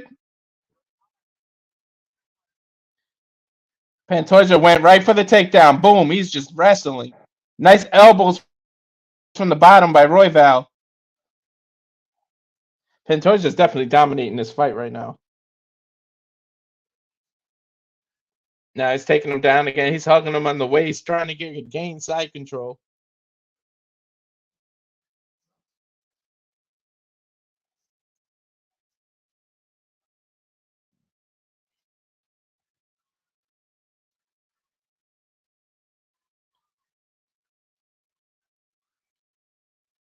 Brandon's got him in a Darth choke. I told you that. I knew that's what he was trying to go for.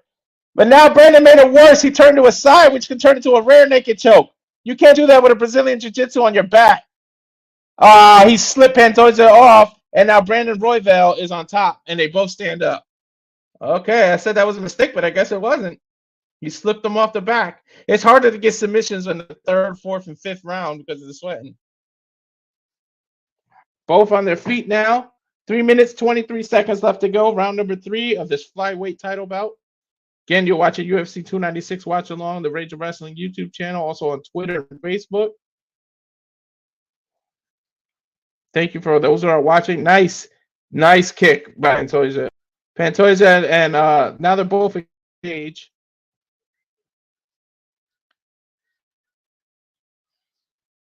Pantoja, Royval looks to be aggressive right now.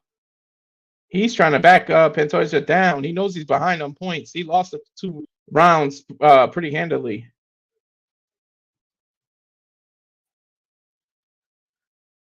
Again, he's going for another. Pantoja's going for a takedown now. He's got a single leg. Now he's grabbing both legs, but this time Brandon's fighting, not letting it happen.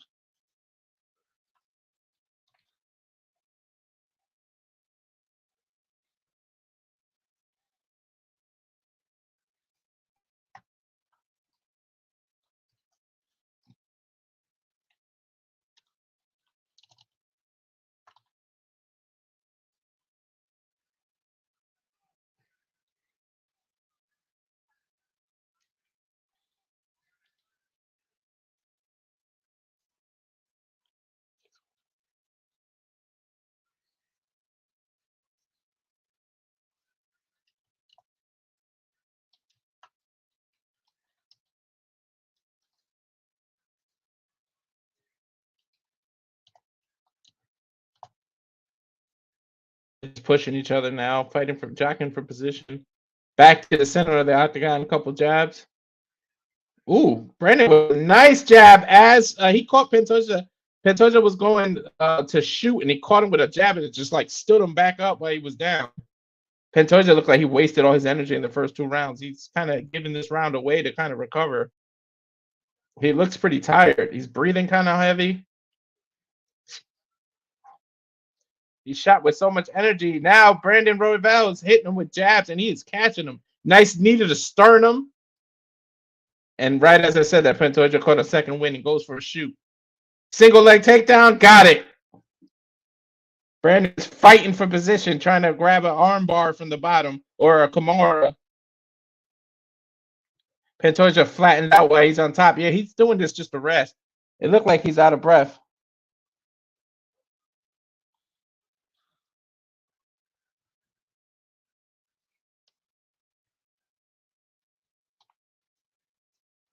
Pantoja fighting from the top with a couple jabs to the rib. He's punching him to the rib, and then he's moving up, down, face, rib. Now he's trying to get side control, but Brandon Royval has his leg. Royval has his legs trapped in, so he can't move.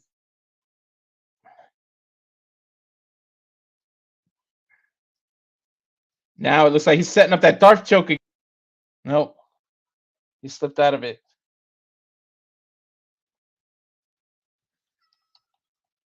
And that's the end of the round. Every round has ended with Pantoja on top. So that looks good in the judges' eyes.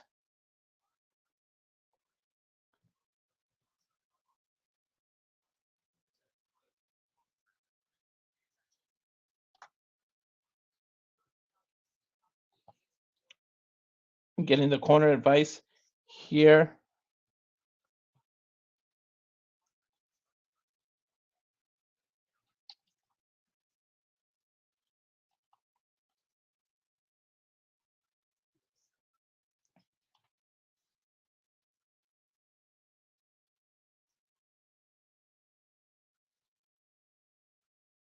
Doja looks contained. Looks like he's winning. The round pretty strong there.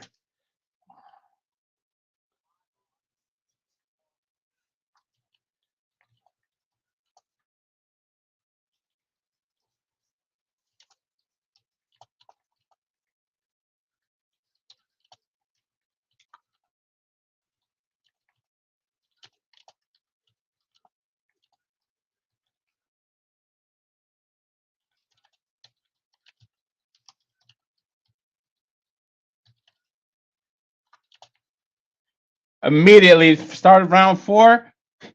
They got close, and Pantoja took him right down. So he's trying to out wrestle him on points. I don't know if he's trying to submit him but he's taking him right down. Now they're up against the cage. Royval's trying to push off the cage to get up from the bottom, but he just can't handle Pantoja being on top. All 4 rounds, he's been on top. Now he's working on side control, and he's putting his arm above his shoulder, working for that same rear naked choke that finished the first fight. He's just trying to pivot into it. He's digging his shoulder into Brandon and then trying to jump over his legs to get mount. And then he's jumping again. One leg is over, so he's half on mount. He's trying to get the other leg over to get side control, but the cage is right there. So he should move to his right, but he keeps moving to his left, like towards the cage.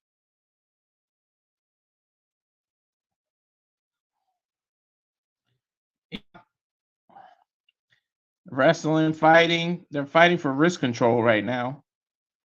Not much is happening. Pantoja's just. I could feel it. He's trying to set that same rear naked choke out. He spun. They're fighting. They're jockeying for position now. Now Pantoja's on his back, sitting up, and he's got it. Rear naked choke. Can Royval handle it? Oh, they broke it. His arms are not connected. He's got his arm over right now. Royval's. But if he gets under the chin, it's over. He's almost under the chin. He's fighting. Royval's fighting his wrist, but Pantoja he's trying to connect it. He's trying to. Royval's trying to wall climb with his feet. The referee grabbed his legs. I don't know why. That's legal. As long as toes are not in the holes, that's legal to wall crawl.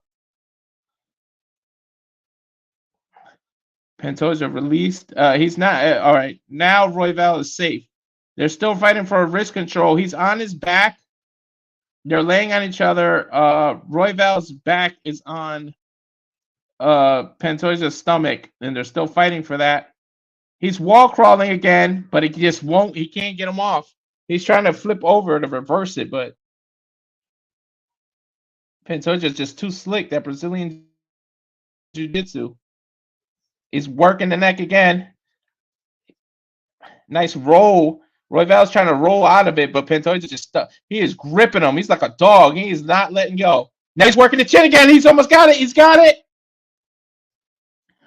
Oh, it's tight. Ooh, he slipped out. It's tight again. He keeps getting it, and then they slip out. Oh, it's over. It's over. It's got to be over. He's got it. He's cranking his neck. It looked like Brandon's fighting it. He might give up. He's fighting. He's trying to spin. He might tap here. This is tight. Pantoja let go.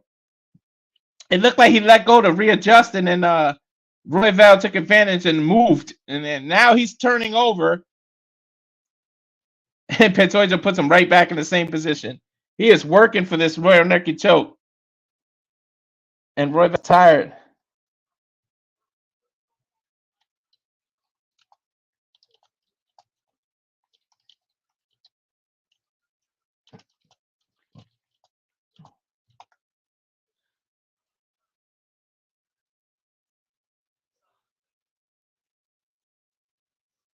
Jockeying for position again.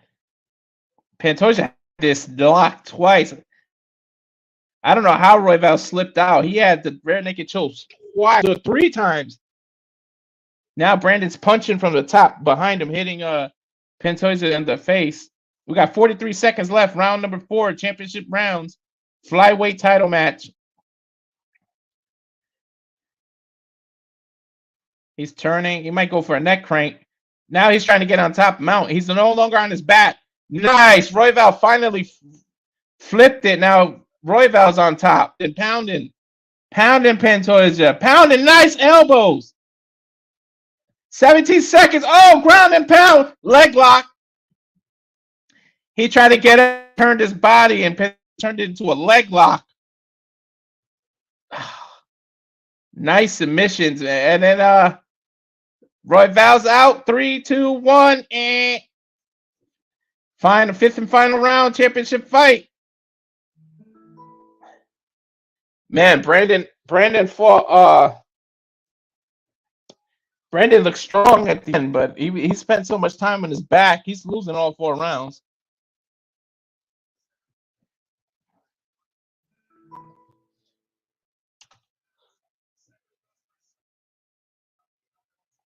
Yeah, it's over. He needs a knockout or a submission to win. He's definitely behind.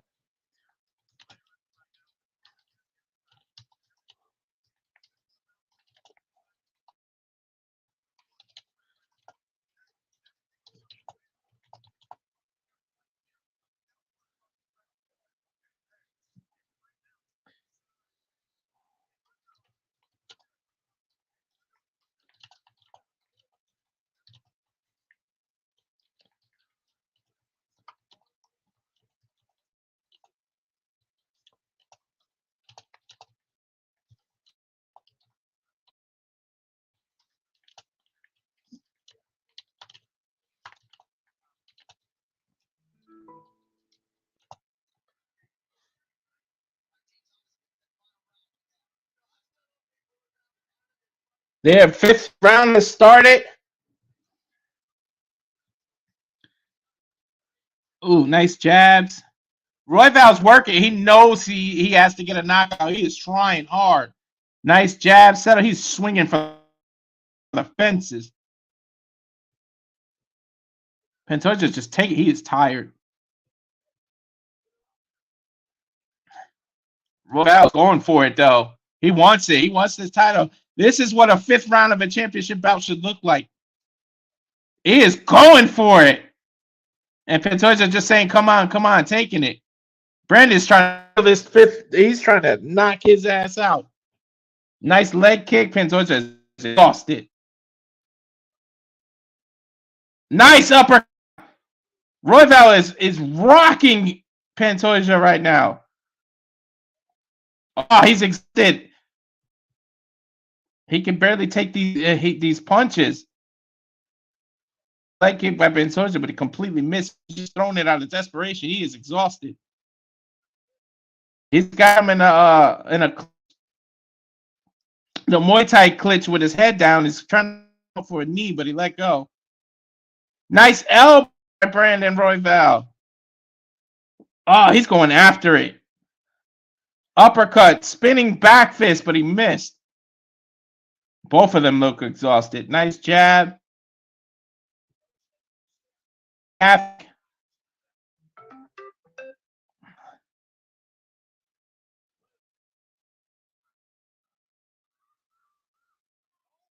Oof! These jabs are taking Pantoja out. Pantoja a kick, but got caught. He caught his leg, and then he punched him twice, 3, 4, 5. Ooh, he hit him with a 6-piece combination. Royval wants this title. He is going for it in the fifth round. Pantoja slowed down, and the challenger is going for it. He knows he needs to knock out. Pantoja went for a weak shoot, but he somehow got it right at the end. Royval slipped right into the takedown, but he worked his way back up. He's got both legs down. He's trying to take him down again. He's wrapped up both legs.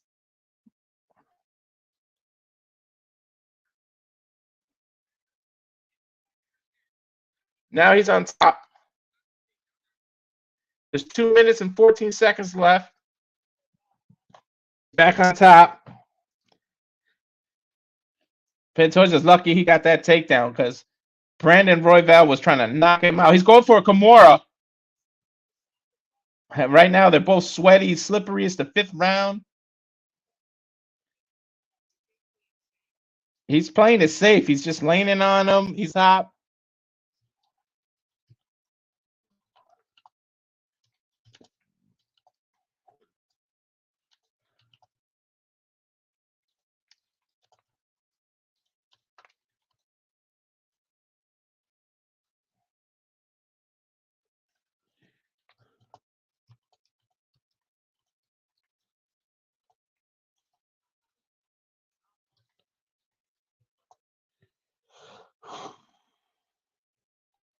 Man, Brandon's giving his all, but man, now Pantoja's just sitting on top of him, putting all his weight on him, and doing just enough to not have to stand up, punching him and stuff. He's playing it safe. He knows he's got the fight in the bag.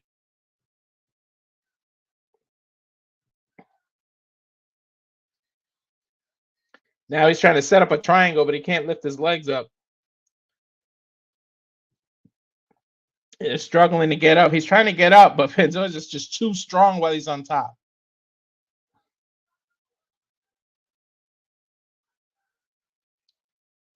$40 seconds left. Brandon's spinning, trying to get to his back. It looked like he's going for the choke again. Royval's on the bottom. He's on a mount right now. Not a full mount, but... Oh, he passed his guard. He's going into side control. Brandon keeps turning. Royval keeps turning and giving up his back. That's how you get submitted.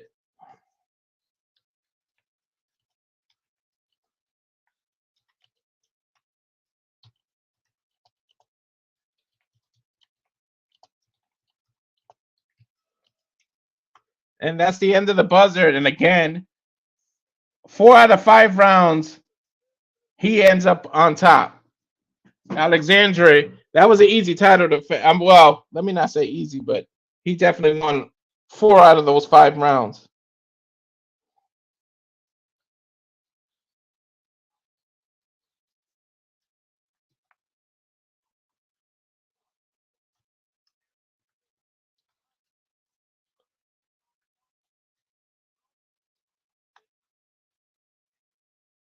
Pantoja just kept taking him down over and over. That's the story of this fight. So I already know he's gonna probably win. What did I say? He lost maybe 1 round, so 45 for so he's gonna have 45 points there. Sorry, 49. I can't math. That math ain't mathing.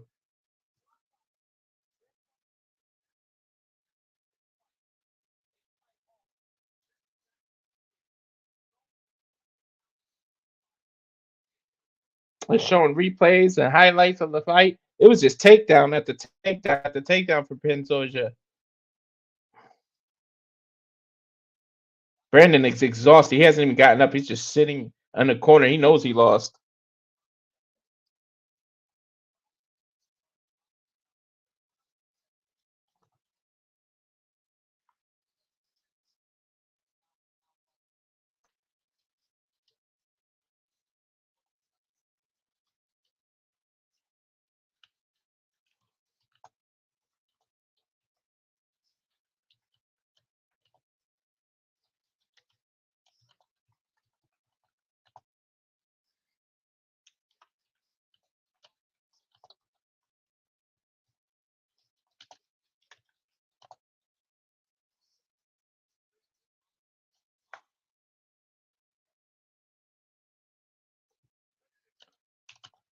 Bruce Buffer's making the announcement here.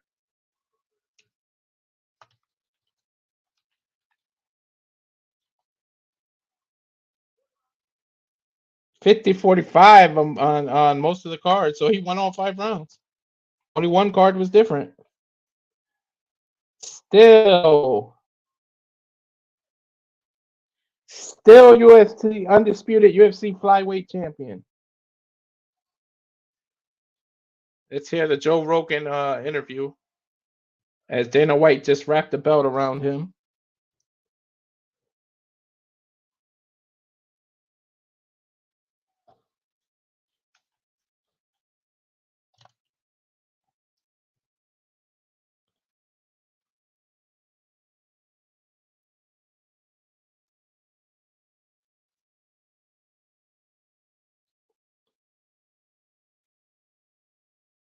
They're setting up the interview. I guess I need the translator.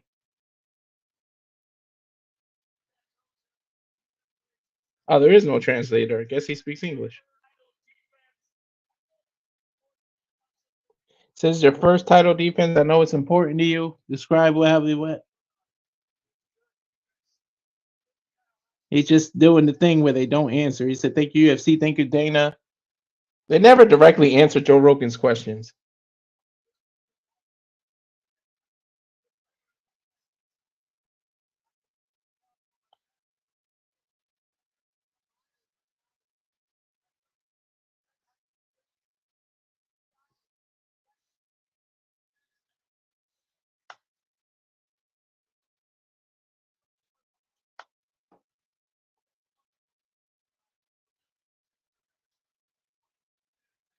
He's saying I was making sure it wasn't a boring fight, Joe Rogan. I can assure you, sir, that was not boring, and it wasn't. If you know wrestling and you watch that kind of stuff, Brazilian jiu-jitsu, it wasn't boring. It's just that he got tired and he cruised the last couple of rounds.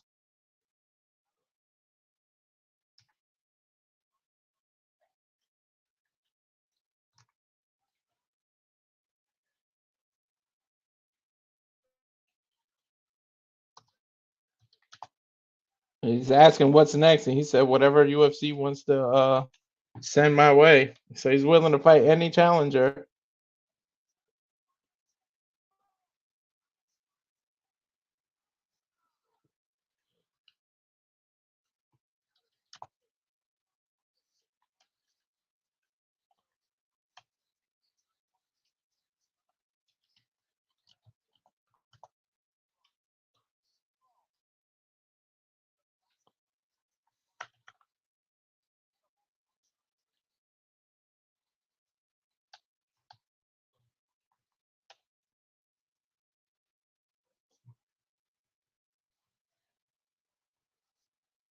There's Bahal Muhammad, who was the backup for this title. They're showing him he was the backup to this fight, which I think he deserves the next title shot. I would love to see him and Colby Covington go at it. I'm hoping Covington wins just so Bahal Muhammad's the one to shut him up. But if Leon wins, I'm halfway. But I just got a feeling Colby's winning. He's already really into Leon Edwards' head. He's talked about his dad, and he might abandon the game plan and try to look for a knockout.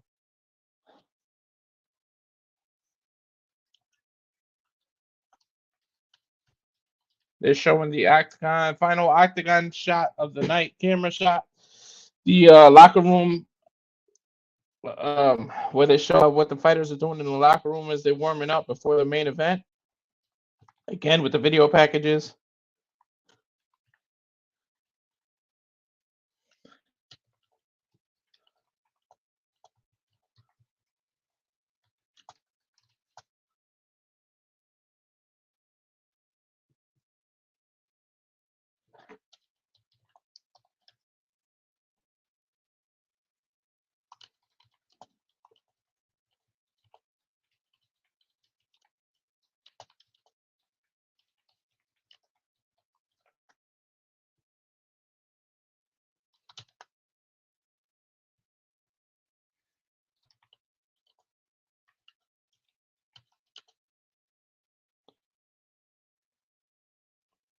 Again, with the freaking video packages.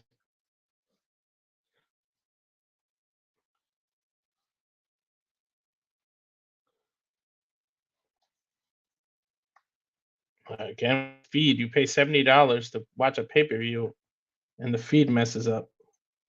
Excuse me, guys.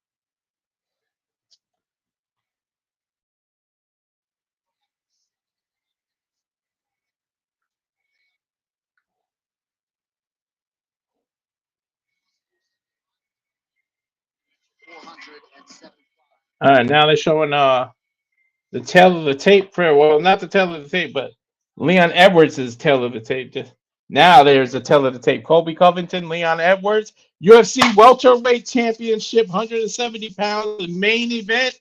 This is what I've been waiting for. I've been looking forward to this fight for a while. Turn it down again.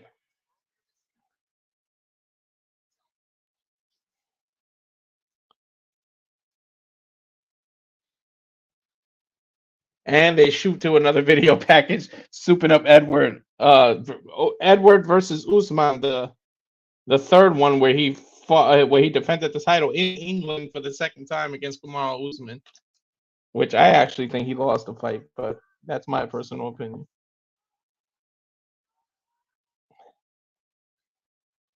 Of course, they got the highlights, the head kick heard around all.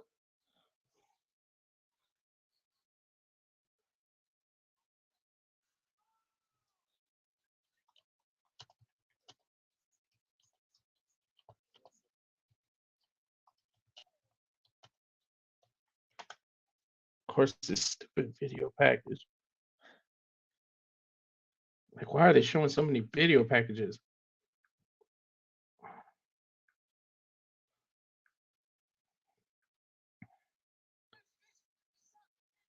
They're showing the press conference where Colby Covington dressed up like an American Revolution to fight the English, I should say. Covington is. You can say what you want. I don't personally like him, but he knows how to get in people's head and under their skin and throw them off their game.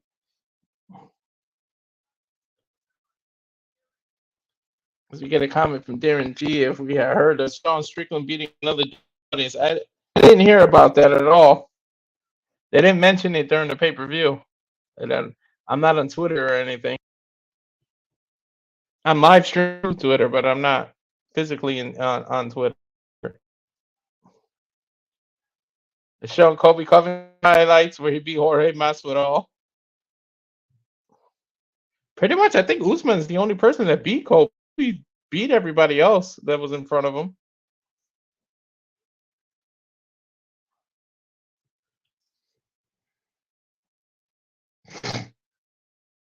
It's still showing our highlights right now. As we take the time, please subscribe to the Rate the Wrestling channel, where we do UFC watch-alongs, and also the open mic nights are shared on here. Also, all part of Jeff Meacham Network, where we will be doing NWA wrestling watch-alongs with me and Noah. Should be coming up January 24th, I believe. I'll talk to Jeff about that. But that should be the debut of Simply Reliable with me and Noah Foster calling NWA soon. I'm just waiting. They showing still these highlight packages. I'm anxious to see if I'm right or see what's going on with this fight. Showing Leon's career highlights. I didn't realize everybody. Leon himself, he hasn't lost since 2015. Leon's ran through a lot of people. He almost lost that Nate Diaz though. Nate Diaz caught him in the last round.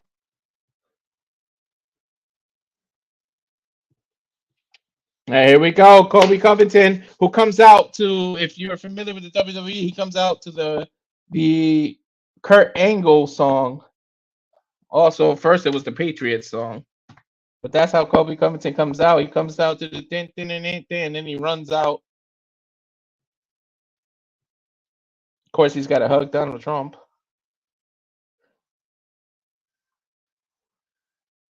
There's Covington, American flag. Oh, he's walking this time. He's not even running. Well, usually he walks halfway and then runs when he's near. Covington actually looks pretty focused. Like, enough of the bullshit. I'm going for this title.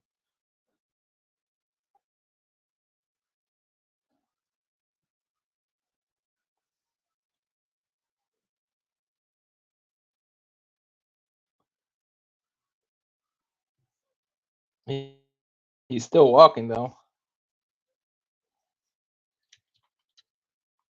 Covington looks focused. Leon might have his night cut out for him.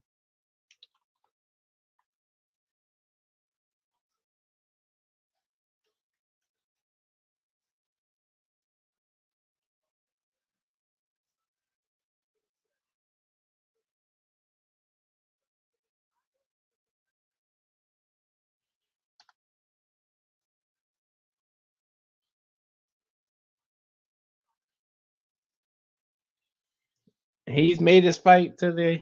I'm not sure what that's called. I just call it the fight pit. They go before they check with the mouthpiece and the Vaseline. Final instructions. Make sure you got your cup and your mouth guard right before you enter the octagon. Covington looks ripped.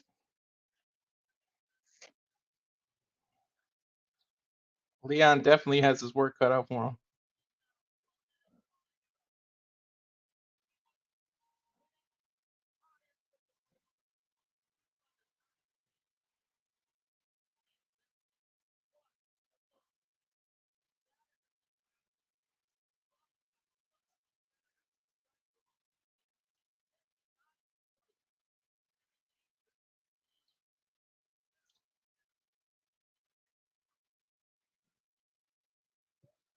Now he's in there. Giving a handshake to Donald Trump. Donald Trump tapping him on the calf.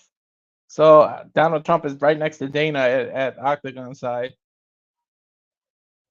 Kobe shaking his hand. Now Kobe finally gets his way into the octagon. Does his roll, his traditional roll flip jump. He rolls into the octagon and then jumps. We'll see if tonight is Kobe Covington's night.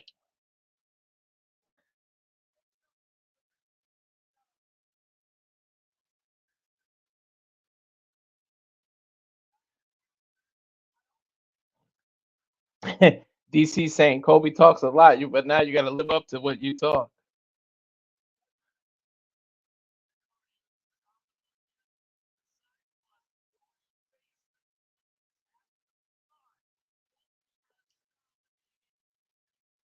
Yeah, exactly what I was saying earlier. Yep, Kobe only lost to Kamaru Usman, and Joe Rogan just said he dominated everybody else he's been in the octagon with. So maybe his only kryptonite is Kamaru Usman, and then Leon beat Kamaru. So maybe that's how sometimes it works. It's funny. Maybe Kobe can now beat the man who beat the man that he couldn't beat. That sometimes it just works out that way.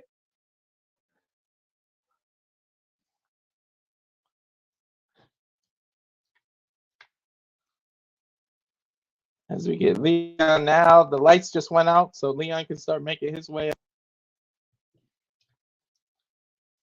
Again, thank you for tuning in and watching on Facebook, Twitter, or X, and the YouTube page of wrestling. We thank you for watching the watch along of UFC 296, which is Kobe Covington versus Leon Edwards. Leon Edwards is now making his way to the octagon.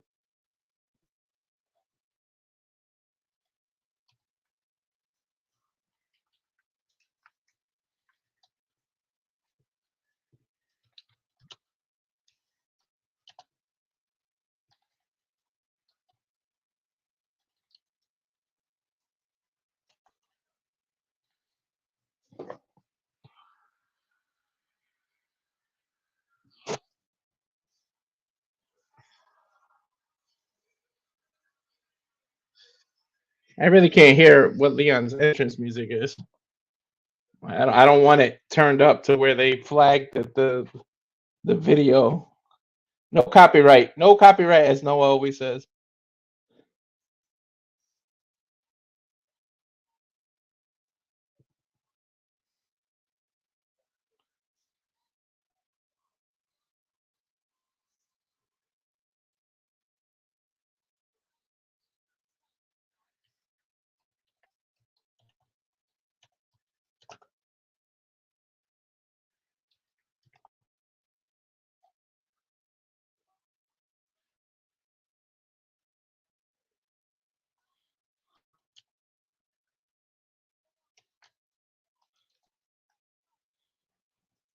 Leon made his way to the octagon pit, or the fighter's pit, as I call it. Took his a swig of Monster, which is probably water in there. That's just a can for the advertisement. Took off his shirt, daps his corner. There's he turns around.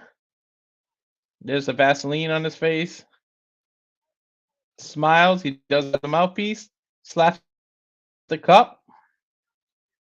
Getting I guess some last minute instructions before he makes his way to his octagon.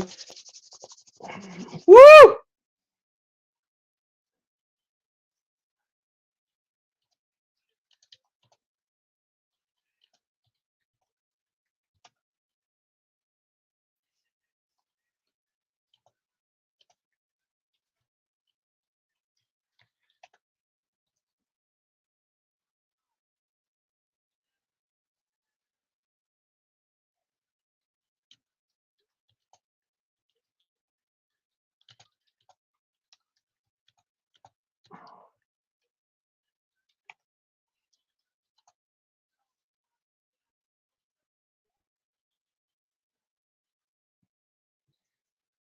Leon's in the octagon. I'm waiting for the announcement. I'm gonna get quiet for the announcement.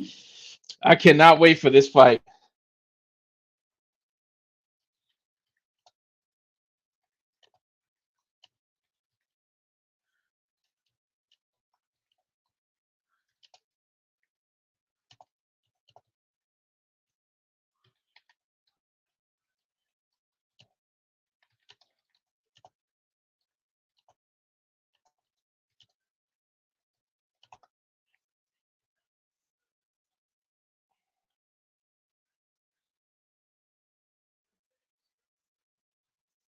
Trying to turn it to Bruce Buffer, but Joe Rogan keeps talking. Tail of the tape. 35, 5'11", 169.5 pounds for Kobe Covington, 72-inch reach, 74-inch reach for Leon. So he's got a 2-inch reach advantage. He's 6'2". I didn't know Leon was that tall.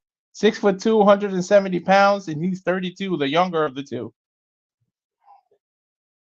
And here's Bruce Buffer. This is the main event.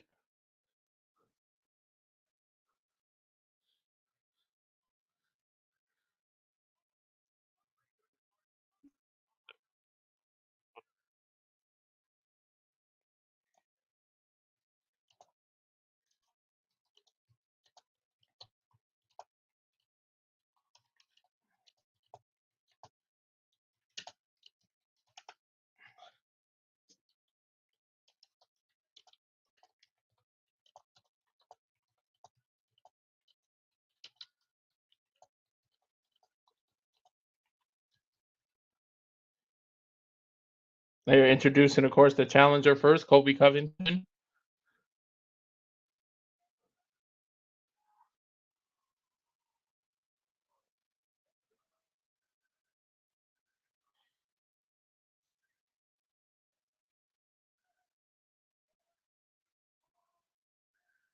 Waiting for.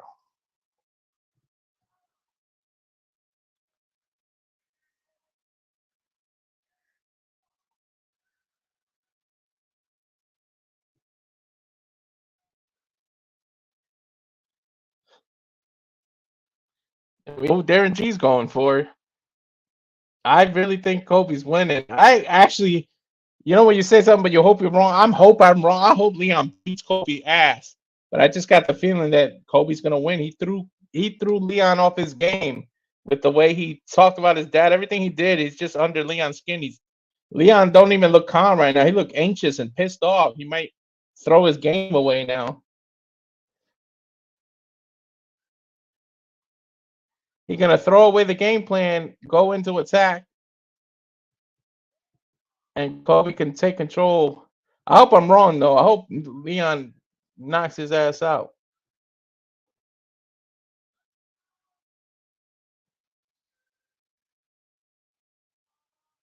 Kobe KS Covington still being introduced. This is a long introduction. There's people in the crowd dressed like the American Revolution, like he did yesterday during the presser. There's Leon's introduction. He's getting cheers as well, though.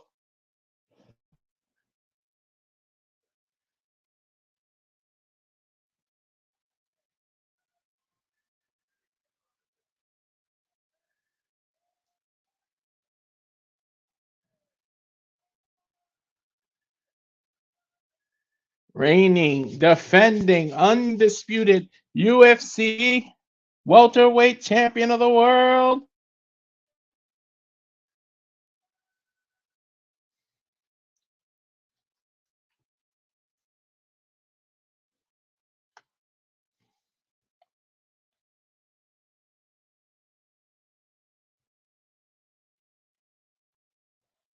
I doubt that they're going to touch gloves after the damn presser and what happened.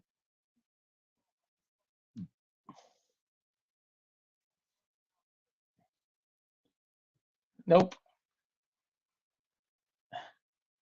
Yeah, they both DC and Joe said, yeah, we didn't think they were going to do that.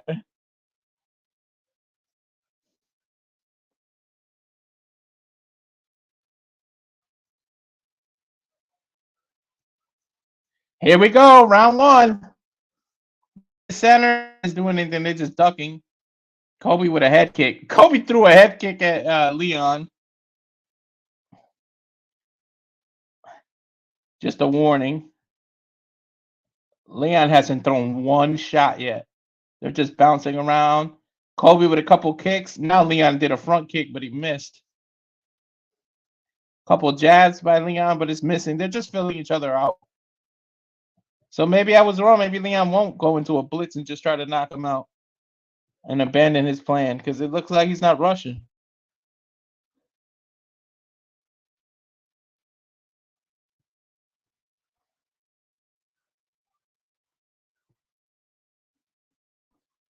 It doesn't look like he's rushing at all. They're taking their sweet time.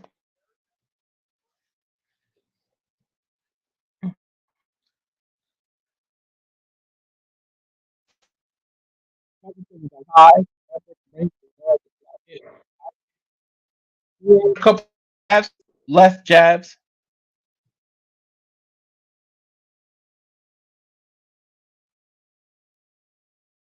Leon just measuring. He looks focused too. Kobe's the one that's cautious right now, not going for anything. Couple kicks by Leon. This is weird. Kobe's attacking, trying to go for dives and doing things right now, but he's not. And the crowd is very pro Kobe. They're chanting Kobe right now. He's not even doing anything. It's a little weird that Kobe isn't trying to take him down or rush Because cardio is his biggest thing. It's all Leon for about Colby Covington. All it is about cardio, cardio, cardio, and he's not doing anything. Like, I'm really shocked.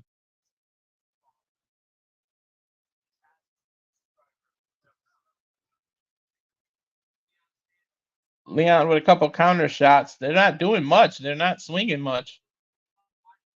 Woo! Leon faked that head kick. Colby with a couple of kicks to the leg.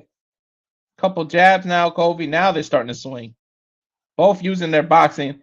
Colby with a left cross. Ooh, he caught Leon with that. Not much, but he caught him with something.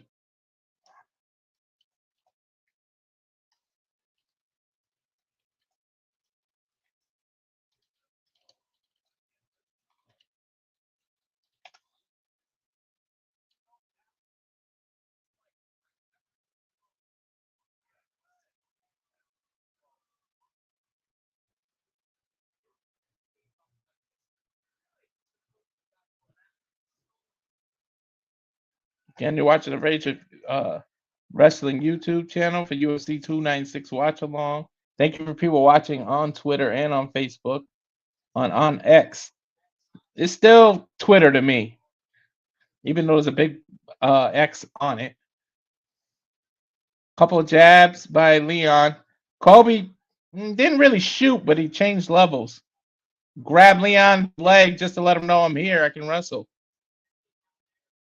But it wasn't really like a takedown attempt. It was really weird. Colby's not using any of his cardio. He's not trying to empty the tank or anything. There's not much going on in the first round. I was not expecting this. It's hard to score. Like, not much is going on. Colby, it's weird. It's rare that he starts like this. He never starts slow like this. I guess he's focused and wants to win this title. He's not just going to empty the gas tank, even though we know his cardio is up there, bar none. Leon with a knee, but I mean, it looked like he was just trying to check a kick from Colby, but Colby never threw the kick. Another kick by Leon Edwards. And Colby looks solid, but I don't understand why he's not. Colby definitely looks bigger of the two, even though he weighed less. Nice boxing by Colby. Jab, cross, combo.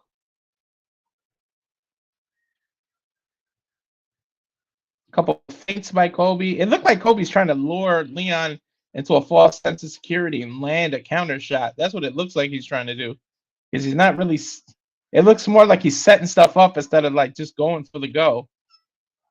End of the first round. I don't know how to score that. Barely anything happened.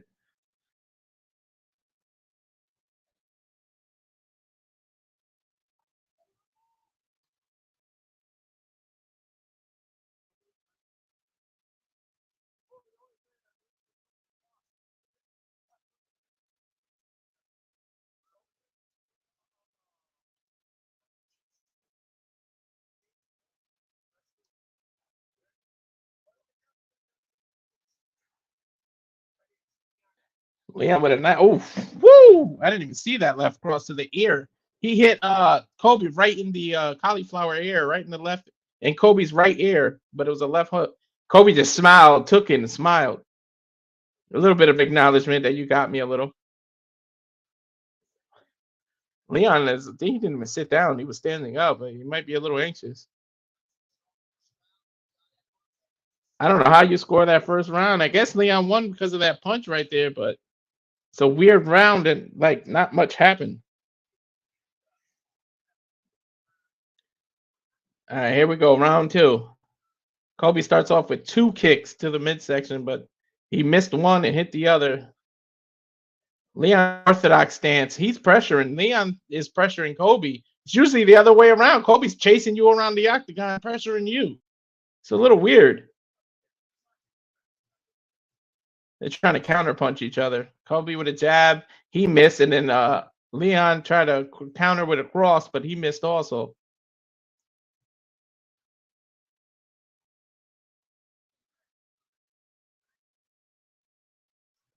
Oh, nice counter. Kobe ducked to try to take Leon down, and Leon hit a left cross across the air again and kind of wobbled, not too much, but he wobbled Covington. And Covington threw a good left cross, but he missed. But you could tell he threw his might into that.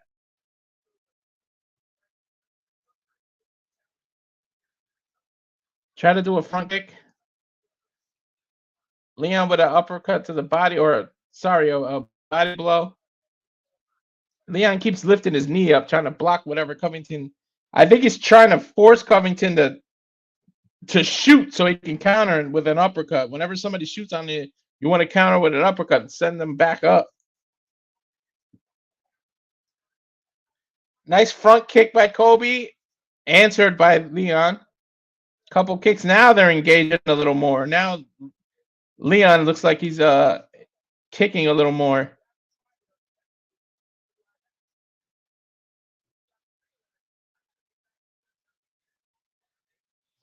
I don't know. Kobe better turn it on and do what he normally does with the charging and the wrestling and it looked like he's just being patient and waiting for Leon to make the mistake. Maybe how Leon did Kamaru Usman. Maybe Kobe's trying to turn the tide and do the same thing to Leon. Make him think he's winning and boom, turn it around. Wouldn't that be ironic? So Leon's pressure Kobe into the corner now. Jab, couple jabs, switching stance. Now he went back to orthodox. Putting his right leg out, lead leg. If Kobe can start kicking it, take that out. Force the switch, the stance switch.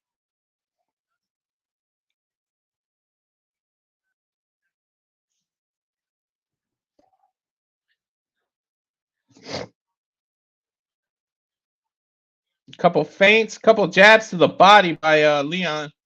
Nice bicycle kick by or crane kick, I should say, by Kobe, but he missed. Leon is landing 20 of 43 punches, 47% right now. Kobe's only landing 17%, 9 of 53. Nice kick by Leon. Woo! He almost took Kobe's leg off. We're almost done with the second round, and like Kobe hasn't shot, hasn't done anything. Like it's weird, almost like he doesn't want the title. Like he must be trying to make Leon think you're winning the fight and then turn it around like Leon did. Nice head kick with Kobe. No, nice kick by Leon. Ouch. Oh, he's messing up Kobe's right leg. It made him switch stance. His lead leg is moving now because that hurt.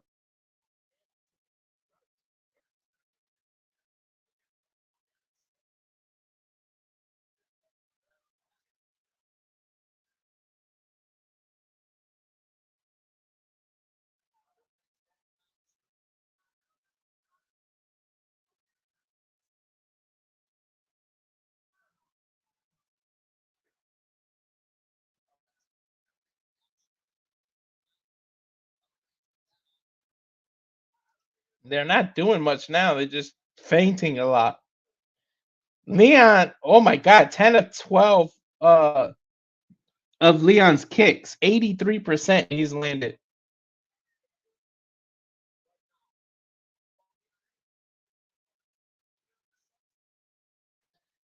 Leon is just shooting a high percent. This is not the Kobe I was expecting. I don't know what's going on. I don't know if he gave up the first 2 rounds to try to figure out what Leon was doing. Nice head kick by Covington. 5 seconds left. This is the second round, and Covington has barely done anything. This is shocking. The crowd is actually booing right now.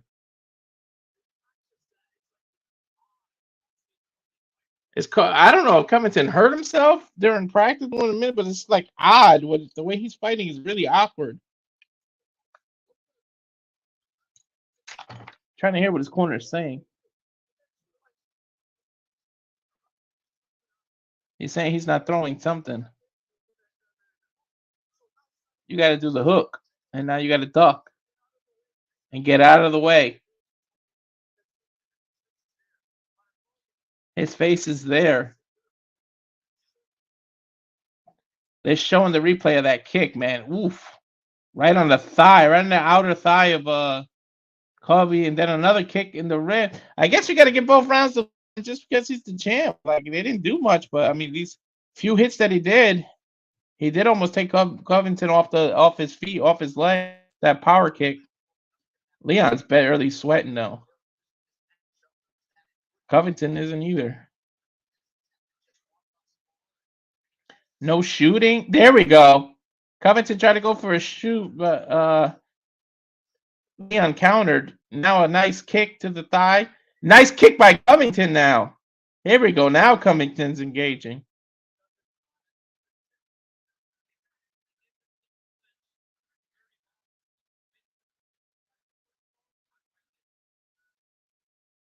Kobe with a couple of feints, but he got hit.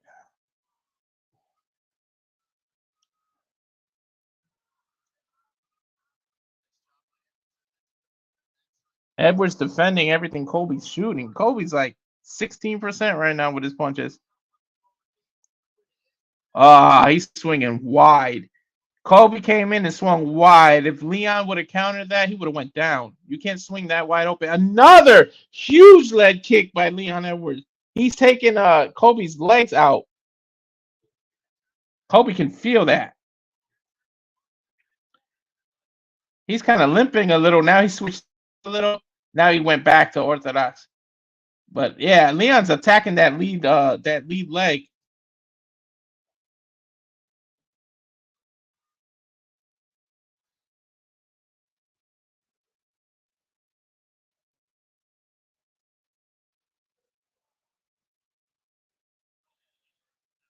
Nice kick again. Leon is taking Kobe's legs out.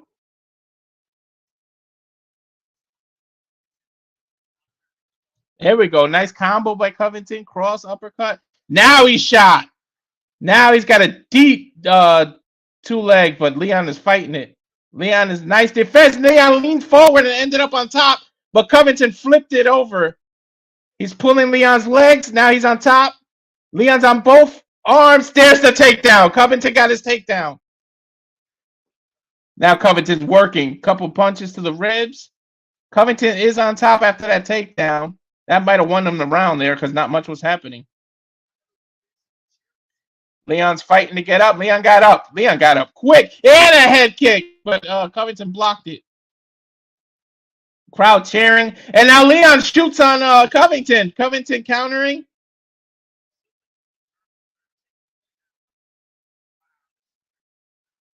Whoa! Leon Edwards just took Kobe Covington down. Wow! Turnabout is fair play. Covington got taken down by Leon. That's crazy. I just say he might have stole the round with his takedown, and Leon said, "Nope, I'm taking that right back."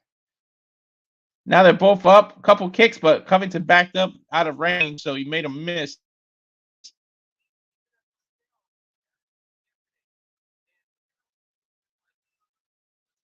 Their composure says something's going on with Kobe. I don't know what is going on. Nice double dab, but you're down to 2.5 rounds. You better do something, Kobe. Now you're just standing there becoming a target for Leon Edwards. It's like weird. Nice kick by Leon.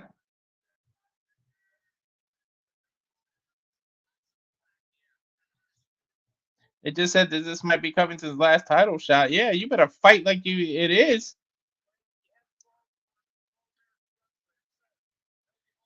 It's dominant. He looks confident. I think Kobe might be trying to lure him into something, but he needs to hurry up. These 5 rounds go by quick. There's only 5-minute rounds. You better do something.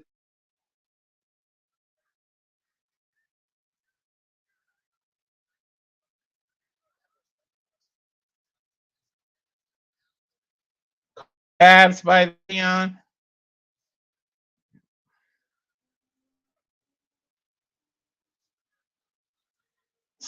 Kobe just looks off. I don't know what it is. I can't put my finger on it, but he just looks discouraged or something after all that shit he talked.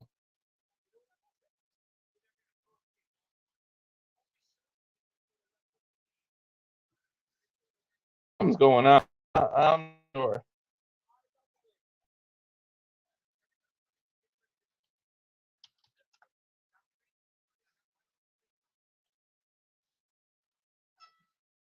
Yeah, Leon is definitely up. Leon is definitely up 3 rounds to nothing right now. Kobe better step up his game. They're in the corner now. They're showing Edwards' corner. He doesn't even want to drink the water. There he is. Now he looks cool as a cucumber, calm, collected. I thought Kobe was in his head, but I guess not.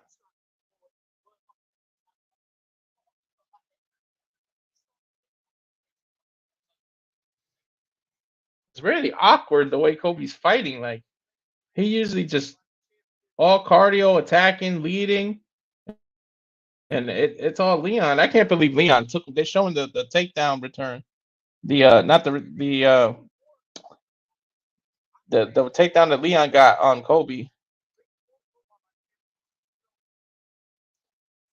Kobe, I mean, they're showing Leon. Leon just looks confident, cool, calm. Round number 4, championship rounds. Covington, you better show you want this.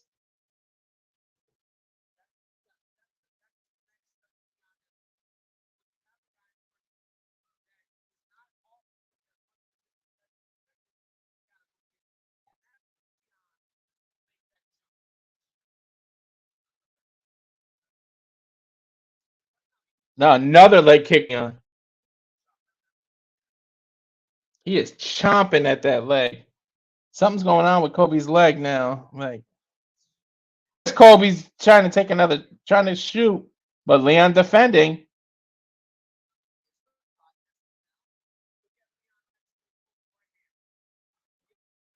Oh, nice choke. Oh, Covington spun out of it. That was nice.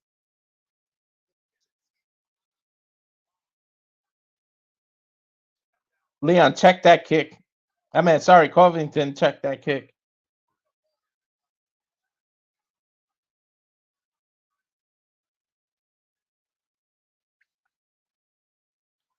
Covington checking some more kicks, but Leon just keeps attacking with that kick. I don't know what Covington's waiting for. Attack like you want this title. Almost like he's hesitant. He's all hype, man. He is compromised, though. He is limping on that leg. That right leg is just horrible right now. And Covington, I mean, Leon attacked it again. I would just do that all day. Keep those kicks.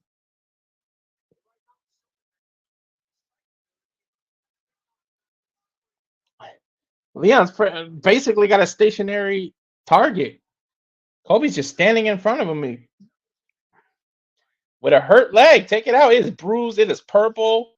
His thigh is hurt. He is compromised.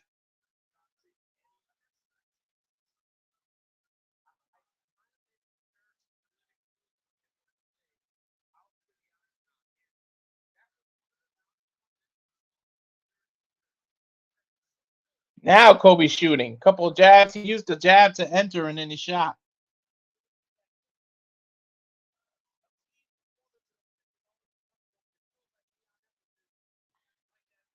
There's takedown by Covington, but he tripped Leon. He didn't really take him down. He tripped him, but he didn't do anything with it. Leon got right back up.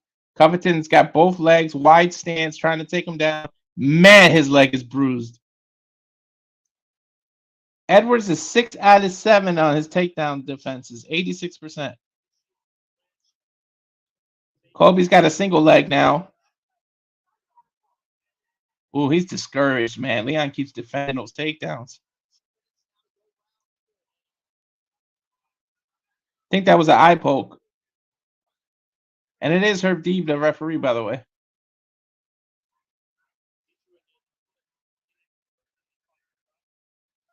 Oh, it was a cup. He hit the cup when he when he did that kick. But Kobe said, "I'm all right. Let's just keep going." Something's going. Kobe, you need to go for it, man. You're down 3 rounds.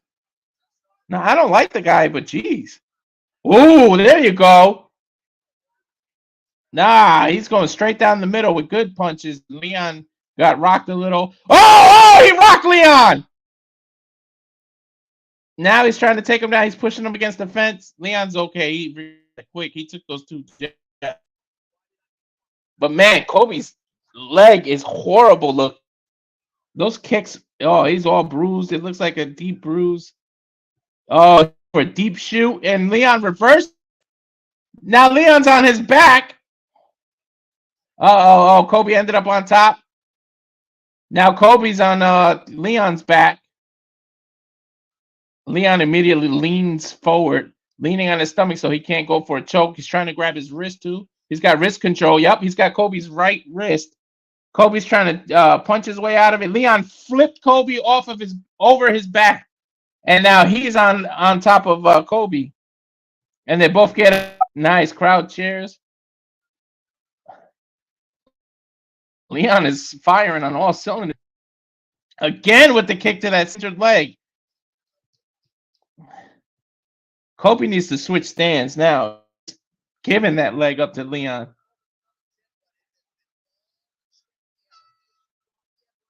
All the champion, 4 rounds to none. Kobe discouraged, breathing. I bet you he's going to claim he's got injury or something. Covington, he lost all 4 rounds, so he needs to do something.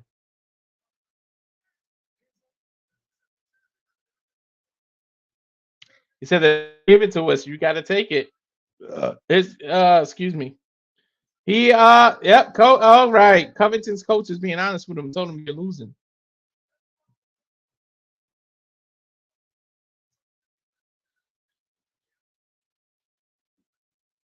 Leon's chilling in the corner, getting water poured on his head. He knows he won this fight, but guess what you did with Usman? You was losing, and in the 5th round you won. So don't cruise. Don't think Kobe's completely out of it.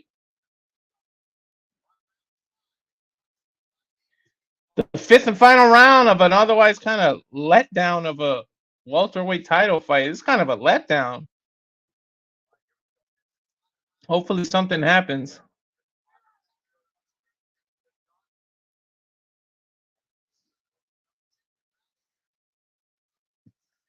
They start out in the center with Leon jabbing and jabbing. Head kick! But Kobe blocked it. He tried to go for that same head kick.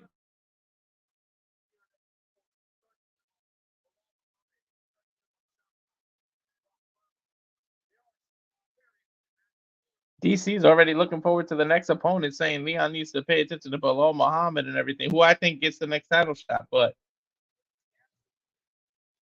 he's looking past Kobe. Kobe's done, man. He's down all 4 rounds. He's so far.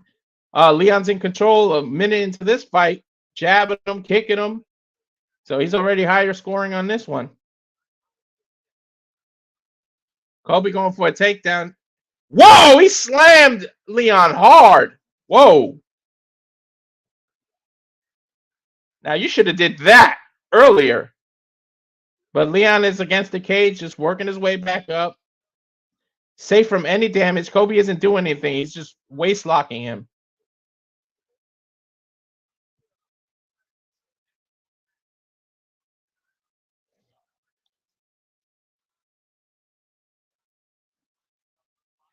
Kobe, they're both standing up now. Now Leon's trying to take Covington down. Tripped him. Now Covington's on. Leon's on his back. He's about to choke Covington out. Oh, he's got him in the choke. He got it. He's got the rear naked choke. Oh, nope. Kobe's fighting the wrist.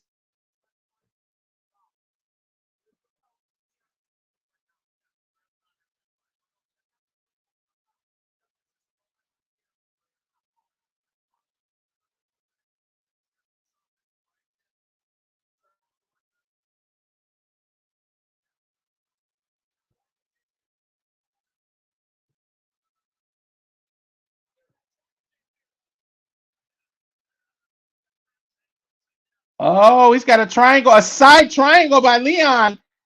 Leon's got a side triangle, but Kobe jumped out of it. Now Kobe's on top, punching Leon from the top. So Darren, if you're watching, man, Kobe did get his ass whooped pretty much. He got handled.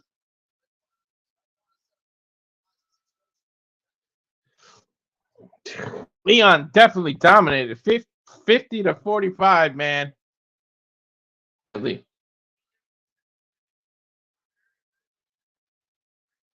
Kobe's on top right now, but he ain't really doing anything. All he did was reverse the position to get on top.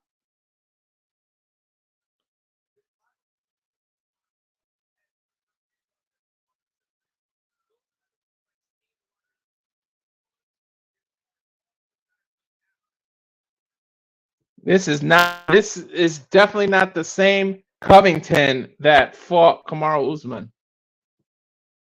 Something's going on.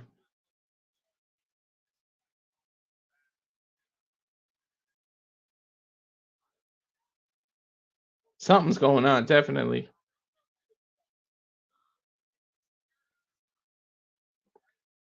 A minute 19 seconds left of the 5th round of this letdown of a welterweight fight.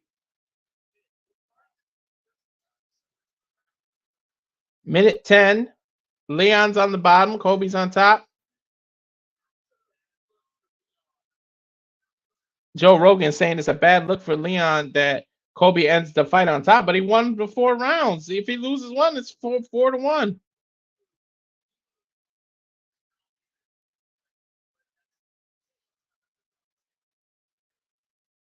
Rogan said we've seen weirder decisions before, and it's true.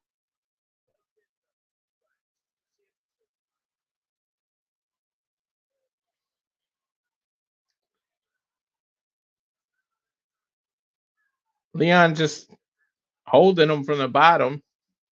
Covington working his way to the side. He could get a Darth choke here. He got 23 seconds to work it. Now he's just punching at whoa! Choke. I knew that he was trying to go. Oh, he's got to get to side control to get it real tight.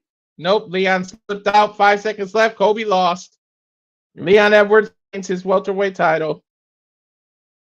It's over. Kobe Covington's going like this with the belt. You lost 4 rounds, bro. Like, shut up.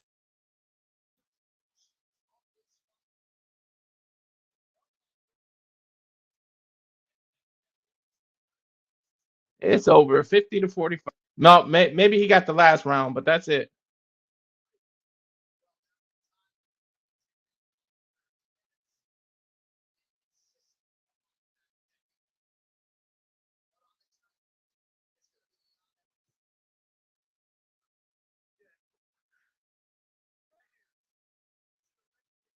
It's definitely Leon Edwards' fight. Definitely. He beat the hell out of them kicks. But not much happened in this fight. This is kind of boring and a letdown of a main event. The co-main event was better than the main event. Jeez. All that shit, all that heat, and this is the kind of fight we get put on.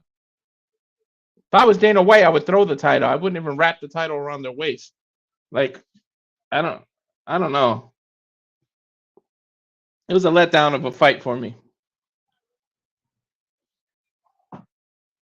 A true letdown.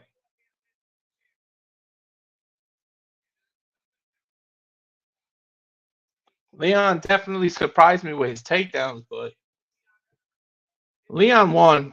It's clear he won. Kobe did all that. Like I'm saying, Kobe can go away now. Bye, Covington. Like I don't want to hear shit from you. All that shit talking you do, you can't even back it up.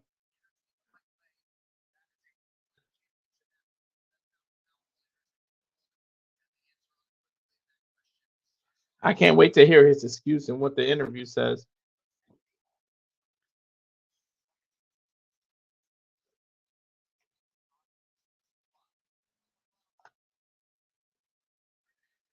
Let's hear the interview.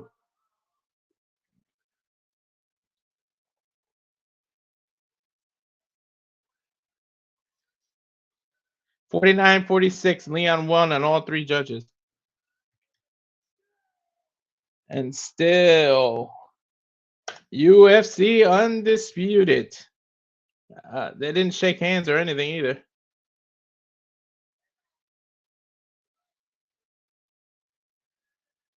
They wrapped the belt around him. Want to hear what they say in the interview here.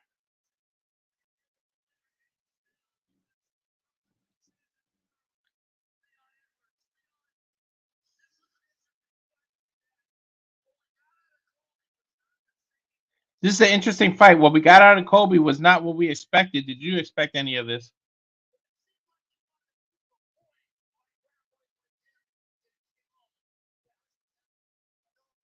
He said Leon. He said that it seemed like you wanted to prove a point by grappling with him, and Leon says 100%.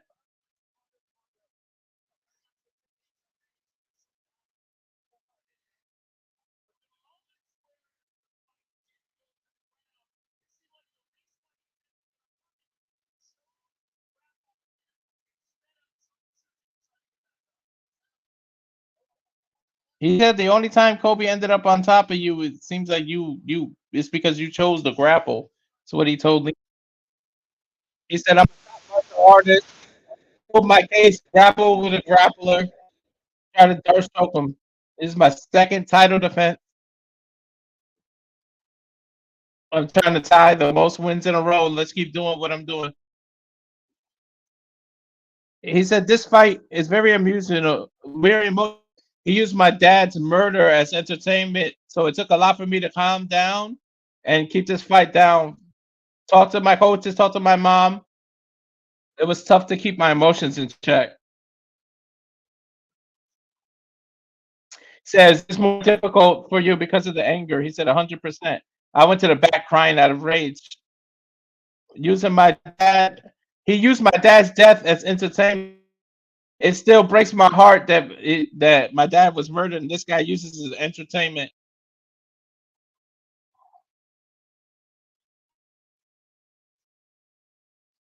Does it bother you that you weren't able to finish him? He said 100%. I'm a better athlete, and I should have did that.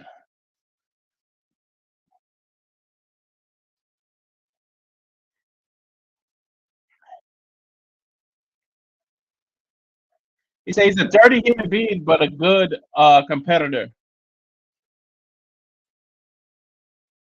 That's it for the interview. Let's see what Kobe. I want to see what Kobe has to say.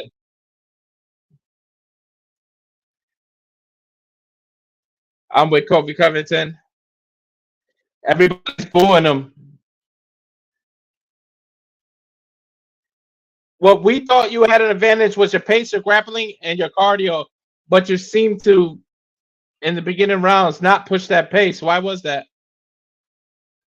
I had a long layoff. I had a little bit ring rust, and then he's doing the shutout to the Donald Trump and everybody.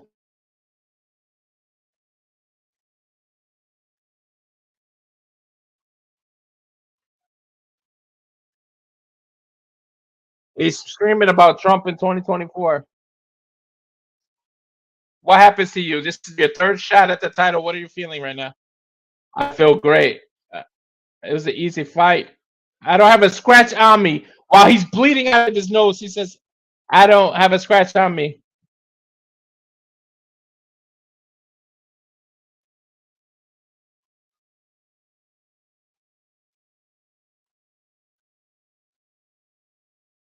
He said it's the ring rust that makes him hesitate. Like, come on, Kobe, you're making excuses now.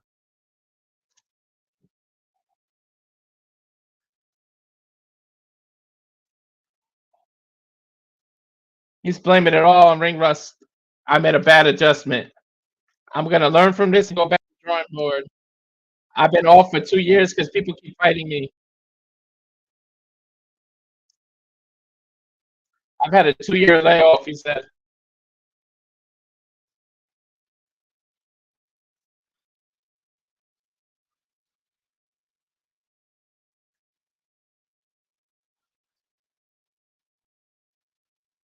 God bless everyone. You're a bunch of broke anyways. Fuck you. Kobe's crazy. Yeah, screw that. Well, thanks everybody for watching and commenting and interacting. But that's it. That's been UFC 296 watch along. I'm sorry for the disappointing main event, but Leon Edwards is champ. I'm gonna go ahead and move on over to open mic night on the on the Jeff Meetup Network and the Casa Day 18 studio as well. So we'll see you. They are on the main event. So if you've been watching, I should join soon. Thanks again. Please subscribe, like, yeah, everything. You can reach me at my X handle is at Walter S. Cruz. Instagram is at Cal Fire Farm. You can see across the bottom. And as always, just the YouTube channels at Rage of Wrestling. Thank you again, and good night, everyone.